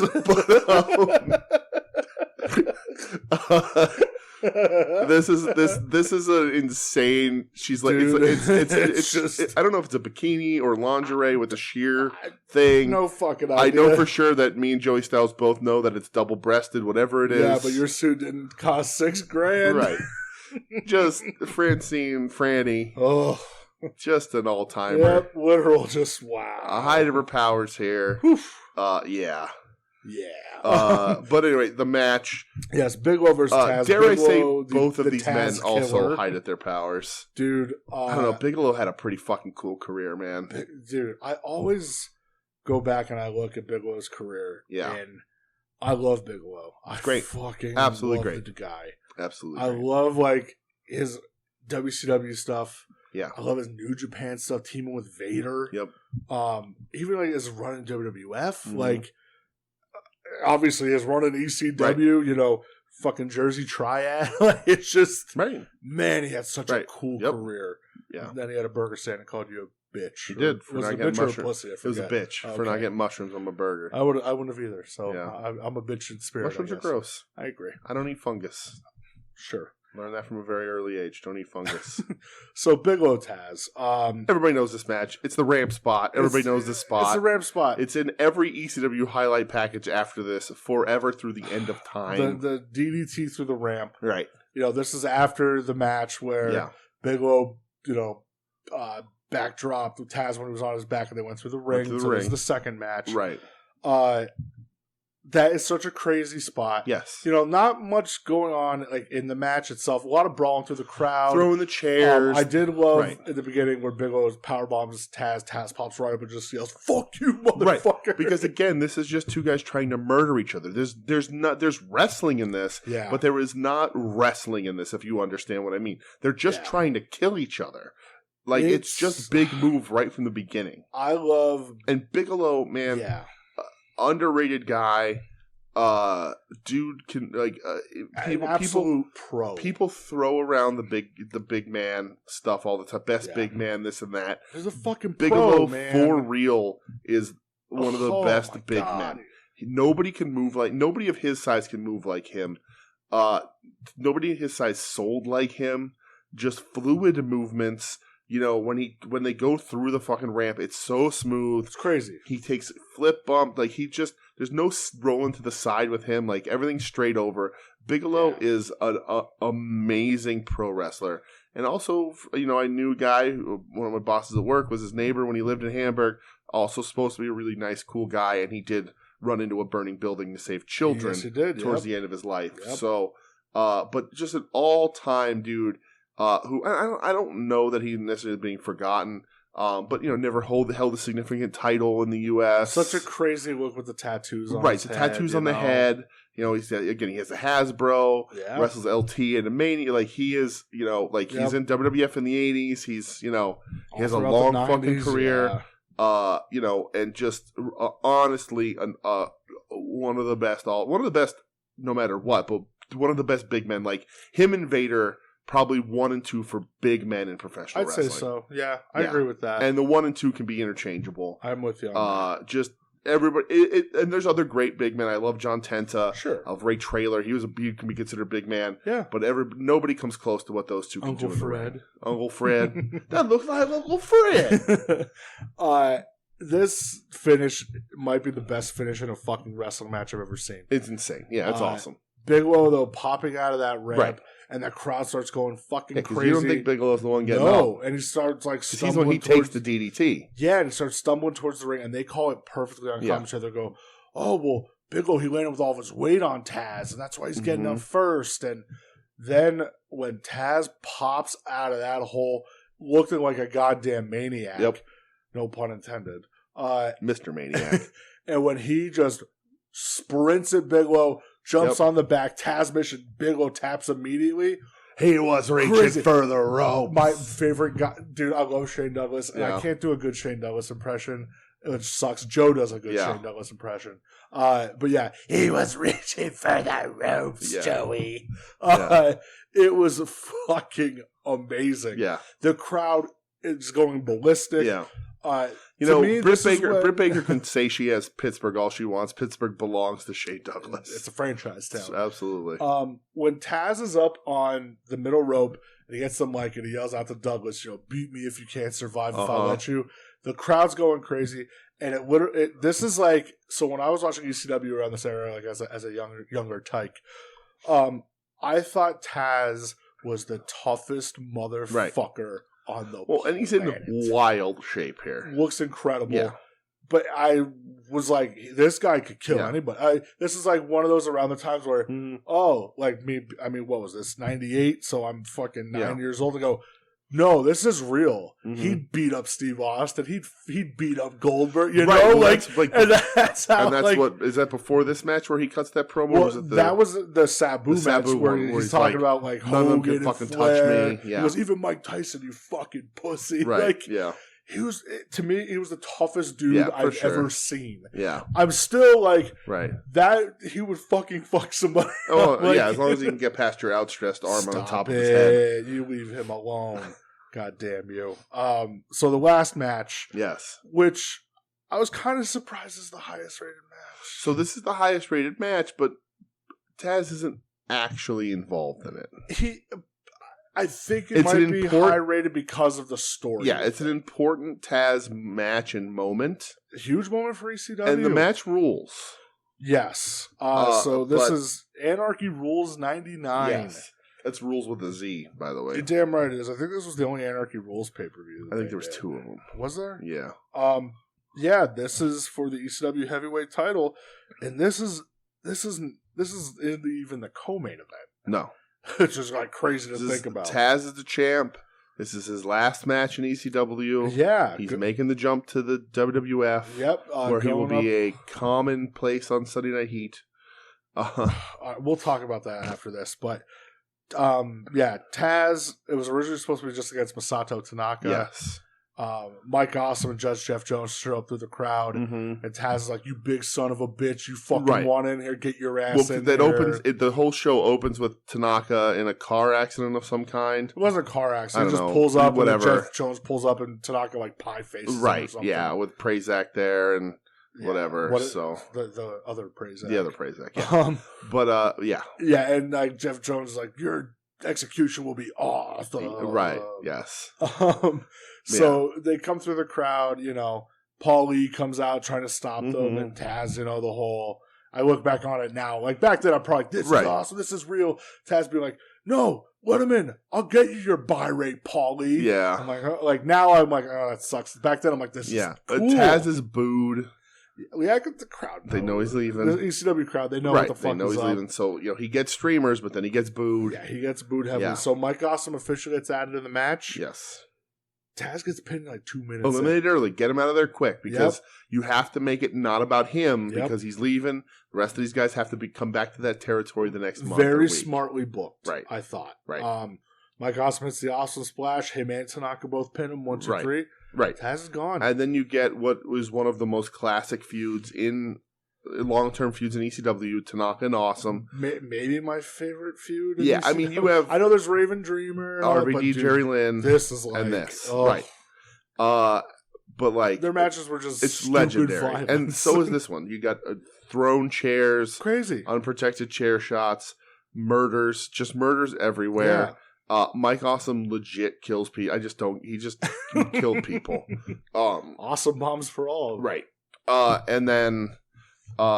he wins. Yeah, it only goes like 13 minutes. Right, not very long. No. Taz comes out to hand him the belt. And by this point, the backstage is emptied out to watch everything. They're out on the ramp, and Taz gets booed a little bit, but then when he walks through, he sort of knows this is about them, and you can see him getting his hugs and everything because he's gone. Crying. Yeah. And it's a big moment, I mean, it's a huge moment in ECW. Taz, one of their biggest stars, making the jump, and ECW doesn't survive very long after this. A lot of people said... a couple of years. I know a lot of people were kind of over ECW. Yeah. Like, they're like, oh, this isn't the prime of ECW. Right. I still loved it around this time, Yep.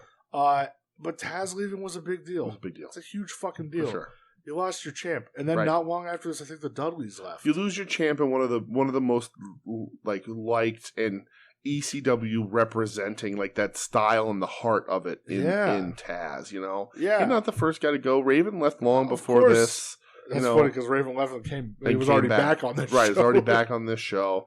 It's crazy to think how short Raven's WCW run was. It wasn't long, man. It was super influential. Yeah. What a maroon. Versace. But yeah, this, you know, a really good match. Not, you know, I would put the Bam Bam match above this. I would too, yeah. But this is, you know, important to the sort of the lifespan of ECW. And it's so crazy, like what? Maybe this is the actual marked drop off after this of ECW. I think so. Without Taz. 4 months later, Taz debuts at the Rumble. Right. Beats Angle. Yeah. That's really all. RVD can't be that far behind. Well, RVD was there till the end. Was he? Yeah. He wrestled on the last pay-per-view against Jerry Lynn. Oh, yeah. I guess he did. Yeah, he was there till the end. But that's what, 2001? Yeah, because I think they lasted a couple more months after WCW did. So... but yeah, because the Invasion was the summer of 01, I believe, or like spring. Summer? I don't know. Yeah, because Joe's yelling at us. WrestleMania 17. I remember they had the WCW guys up in the skybox. There you go. So it was like that summer, then the fall of the Invasion pay per view and everything. But it was fun watching Taz, dude. Yeah, I love Taz. Absolutely. He is just this era of Taz. Again, I thought that he was the toughest person to ever exist. Nobody's fucking with Taz. Right. The Brooklyn Boot. Yes. So this was a lot of fun watching it. And I love going back and watching ECW. Yeah. It's just such a different goddamn promotion. Yeah. Boy, Taz is... I'm looking here at his cage match. His top-ranked singles match in WWE was from Fully Loaded 2000 against Al Snow. That's sad. Yeah. So yeah, that was fun watching Taz. God, I love you, Taz. So for the next month or so, our schedule is pretty booked here, pal. It is. Because this Saturday kicks off the G1 Climax number 32 for New Japan Pro Wrestling. Yes. The tournament of all tournaments in professional wrestling.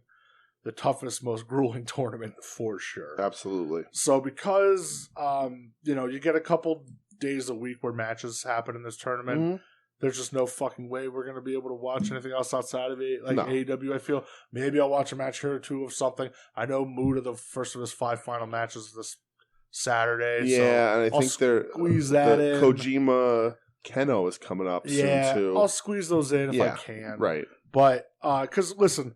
I know the G1's coming up. I'm not watching every fucking tournament match. No way. You're not watching every tournament match. No, I can't. This is the year of no Yujiro on my TV. That's funny. So I physically can't. So it kicks off this Saturday? Yes. So we'll have 3 G1 shows to watch before next up. And how many of them are free for people? Is it the whole first week or the first 2 shows? No, the first 2 shows are free. So the Saturday and Sunday shows are free. And it'll be like our time, like Friday night, Saturday morning. Yeah, so it'll be Saturday 1 a.m. or 2 a.m. So for us, if you wake up Saturday morning and you go to New Japan World, you'll be able to watch it. Because it starts at 4 a.m. There you go. Out time, Saturday morning. Right, so it's not when we say Saturday, Sunday, we're not saying Saturday night, Sunday night. It's morning. Early a.m. If you want to morning. watch them in the morning, you can. So the Saturday show starts at 4 a.m. And they're free on New Japan. They're just doing it on New Japan World, right? And not then like the YouTube Sunday or anything. show starts at 1 a.m. Yeah. If you're so inclined to watch, they're free. Hey man, give it a shot if you want to watch some shit, dude. Why not? G1's always cool, right? So I do know the first night. I think there's gonna be 4 block matches a night. Yeah, I don't know if it's one from each block. That would make sense. But the first night, what I have here, it is. I have the card here. Yeah, so C, D, B, and A block. Yeah, so the first night the tournament matches are Kazuchika Okada versus Jeff Cobb, Sonata versus Jay White, Hiroshi Tanahashi versus Aaron Henare, and Will Ospreay versus El Phantasmo. Yes. The second night. So these are some good matches, man. Yeah. That first night, Aaron Henare is going to surprise some people. He will. You're not going to win much, but he'll put some good matches on. Ospreay Phantasmo is probably going to be fucking nuts. That's going to be goofy. White Sonata. Jay White is going to be right, and awesome. Okada Cobb. This is like knowing that these are free, they're giving you the best matchups to start. That They they always try possibly to can. the first couple nights. They always try to like give you some heavy. And there's to get you invested. And there's tag matches featuring guys who are going to be in the tournament. That's how they do it. Yeah. They'll set up the little tournament feud matches in these tag matches early on. Very skippable. You don't need to watch them unless you're looking to get involved in the G1. But just the four main matches. Yeah. According to this list, it's C block, D block, B block, A block. Mm-hmm. Those all have potential to be really good. Yeah, and then the Sunday matches are Toru Yano versus Jonah. Of course it is. Tomohiro Ishii versus Taichi. Mm-hmm. Zack Sabre Jr. versus Kenta. Yep. And Shingo Takagi versus Rock Hard Juice Robinson. I'll tell you what. So Yano matches are always fun to watch during this tournament. Yano always sneaks more wins out than you think for a comedy gimmick. He was the downfall of Jon Moxley's G1. He sure was. So that'll be, those are always fun. Yeah. If Taichi is working like Kawada style here, him and Ishii's going to be a banger. Yeah. Sabre Jr. Kenta's going to be really good. Mm-hmm. And Shingo Juice, I think Juice is going to surprise some people. It's going to be new interesting to see Juice in ring, how this translates, because it's a complete departure from old Juice. So his in ring style has to change a little bit. He's only had one match as Rock Hard, and we were there for it. That promo that you sent me was so funny. Yep. And does he call himself Hard Rock, or just the person? Yeah, they called him Hard Rock, unfortunately. But like, where he's like, "You motherfuckers." It's so funny that his voice gets so high, and he's like, rules. And he's like, "You think I'd bring the belt with me?" Yeah, and he's like, "Why would I do that?" He's like, "It's in the shop." Yeah, so funny. I love it. Big Juice fan. We'll see what Rock Hard does, man. This could be a big showing for him. Absolutely. And again, these are quality matches. A little bit of everything. Yeah. If you're interested. Again, these are free on New Japan World. Yep, they're going to be, both shows are free. Very easy. Go to newjapanworld.com or Google New Japan World. Go to you don't even have to create a goddamn account to watch and go to the top right of the screen, and there's a button that says English or Japanese, and click the English one if that's the language you want. The whole tournament's going to have English commentary, just like most of the Super Juniors did. Do we know who it is? Kevin Kelly? Probably Kevin Kelly and Chris Charlton. Yeah. And also the New Japan Strong, the tag tournament is happening around the same time. Yeah, and Evil Uno and Allen Angels are in it, which is funny. Yeah, there's a couple good teams. Not super excited about that. Me neither. But this is 2 good nights. They're trying to give you some great matchups, as you notice. No Yujiro, making everyone's weekend a Yujiro free one. Oh no, he's in a 8-man tag. Oh boy, and we don't have to watch it. Nope, with Dick Togo. So an evil, so I definitely don't have to watch it. Dick to go. But yeah, this is 8 matches. Again, might probably not watch them all. We're gonna see. No, I won't. I can't. I physically. If you are looking to get into the G1 this year and watch that sort of stuff, Twitter is a huge resource for what was good and what's must see and what's not. Absolutely. Look to see what's clipped. Watch your favorites. You can watch them all if you want. Yeah, hey, but if you don't have the time, use Twitter. See what people are talking about. It's really the great thing. Or message Brett, because you can use him like I do, and he'll tell me what was good and what I need to watch. That's exactly what you do, yes. There's also, though, we will be covering the Wednesday also. Yeah. Not free. But we get some... Okay, so that's David Finlay versus Yujiro, which I'm going to pretend like it doesn't happen. Then Tama Tonga versus Chase Owens. That's also acting like that doesn't happen. Then it's Lance Archer versus Bad Luck Fale. Archer, I love you, dude. That ain't happening. You better bury this motherfucker. But the main event is Hiroki Goto, and we all know what the G and G1 stands for. Goto versus Naito. Okay, yeah. So that will be the one that I watch from that Wednesday. Wow. And you will have days like that. If you're, there's days, you're worried about spending the time, you're new to it, it is a commitment, you're going to have days where there's just people you're not interested in. Or sometimes things don't click. It happens. I'm going to try my hardest to watch every Ishii match, unless, I don't know what block he's in, unless he's fighting Yujiro. It's so tough. It's tough. But you can always pick and choose and use social media, because as long as New Japan isn't fucking doing copyright claims on this shit, people will let you know what was the best and what you should and shouldn't watch. Yeah. There's going to be guys that are going to have great matches all the way through. But you don't need to watch. You don't need to watch all of them. You just don't. 8-9 matches No, over a course of a month. Nope. But I guarantee you, take my advice, and if you're getting into G1 for the first time, don't watch any Yujiro Takahashi matches. Just don't. Yeah, just let old Yujiro go. Right. Let the Tokyo Pimp rest in peace. Yeah. So that's all I have. You buy anything this week? I did. Oh, okay. Well, I didn't. So. Oh, no? No, because I have my eyes set on a certain something. Oh. Your eyes are there, too. Are they? Oh, yeah. When's that drop? That's the 22nd, huh? Yeah. In about a week. Good luck getting that. Yeah. I was talking with Adam about that. I'm gunning for it. Oh, me too. I want one. And for me, if I get in there and I can get two, I'm getting two. Yeah. Well, I already said my game plan. If I can get two, I'm getting two. Yeah. And, if I can get two and you get none, the other's yours. Right. That's just the way it is. They're going to be flippable. Of course. Even maybe not as much because there's no chase, and it's a really specific market for those no-holds-barred figures. That's what it is. People love it, though. People love it. It hits the adult collector market. And if they're not as flippable as the Slaughterers, because there was, the Slaughters. I mean, I paid $35 for mine. I flipped it for like $180. Yeah. They were going for $200-$300 even. But if I don't mind if I get two and they're going for cost plus shipping and somebody wants one, then get one. More than happy to just get my money back on it. Yeah. Because I'm going to have one. I'm opening that sucker up.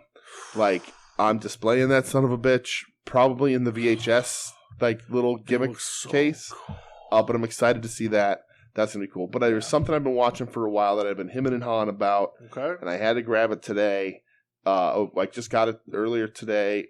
I got it yesterday while I was at trivia. Ended up ending for like $15. It is a Terry Funk LJN, which I already have, but no branding iron or hat. But I'm going to mod it to be the blue and black chaps one. I'm going to paint that. But it came with the fully intact LJN card. Oh, sweet! It's not the bio card. It's the full card. That's cool. No bubble. The bubble was very carefully taken off, so it still says Terry Funk on it. Good. But the bio card's on the back. It's not cut out or anything. It's in nice shape. Sweet. I've wanted the bio card for a while, and all the bio cards were very sloppily cut out because they were cut out by children in the 80s. So this was nice. It ended 15 plus shipping. I have that coming. I wanted that for a while. I have the poster. I still need the English language poster. I have the French Canadian poster, but.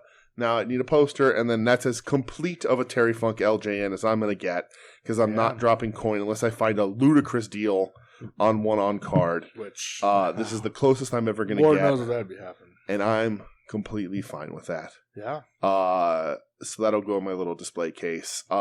That's pretty much right now. Like the no holds barred thing is going to be a big get. It's going to be tough. I'm sort of paring back and a little bit because I'm out of room. But Terry Funk stuff is always going to be the exception. Yeah. I have a really bad feeling that those jump shops are going to drop around the same time as these no hold bars one, and I'm going to be like, shit. All right, there's a lot of coin to drop at once on stuff.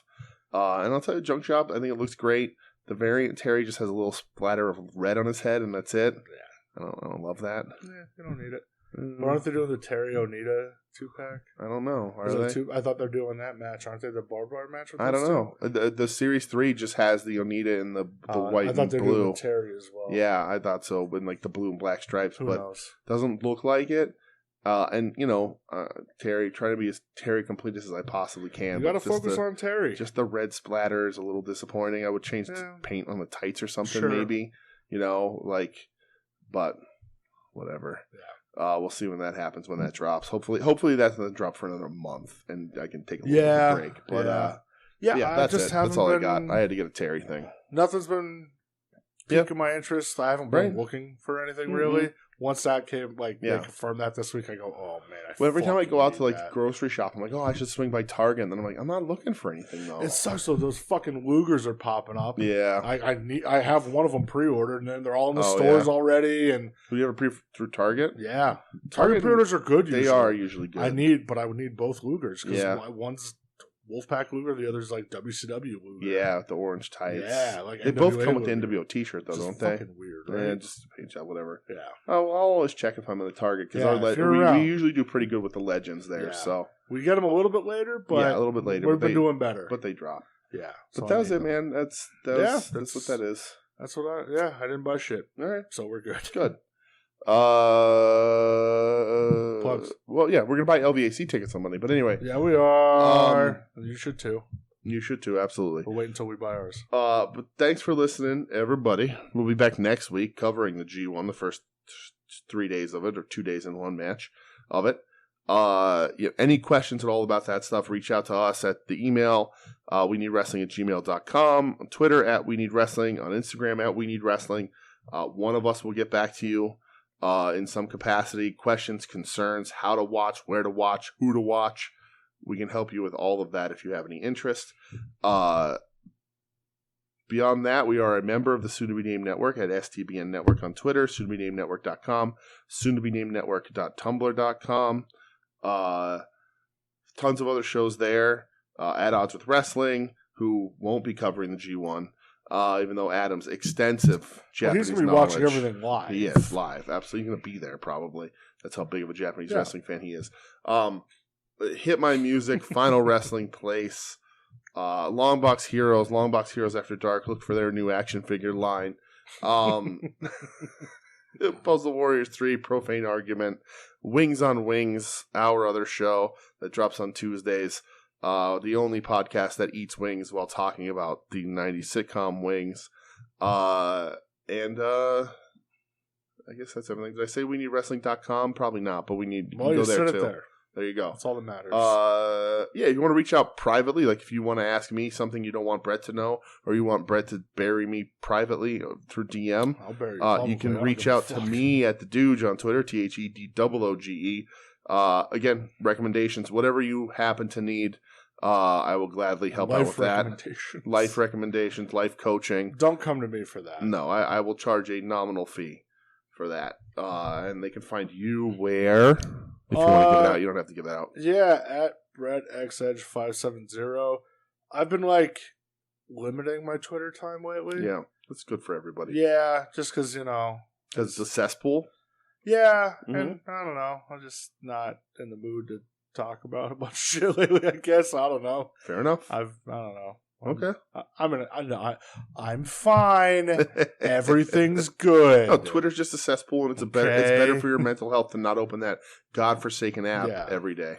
Plus, let's be honest, work's been real busy. Sure. So I just haven't had the fucking time. Good problem to have. Yeah. So I don't know. It. We'll be back next week. That's it. Happy G1, everybody. It's time to celebrate. You're listening to the soon-to-be-named network, the Lamborghini of podcast networks. Knock it off, nerds!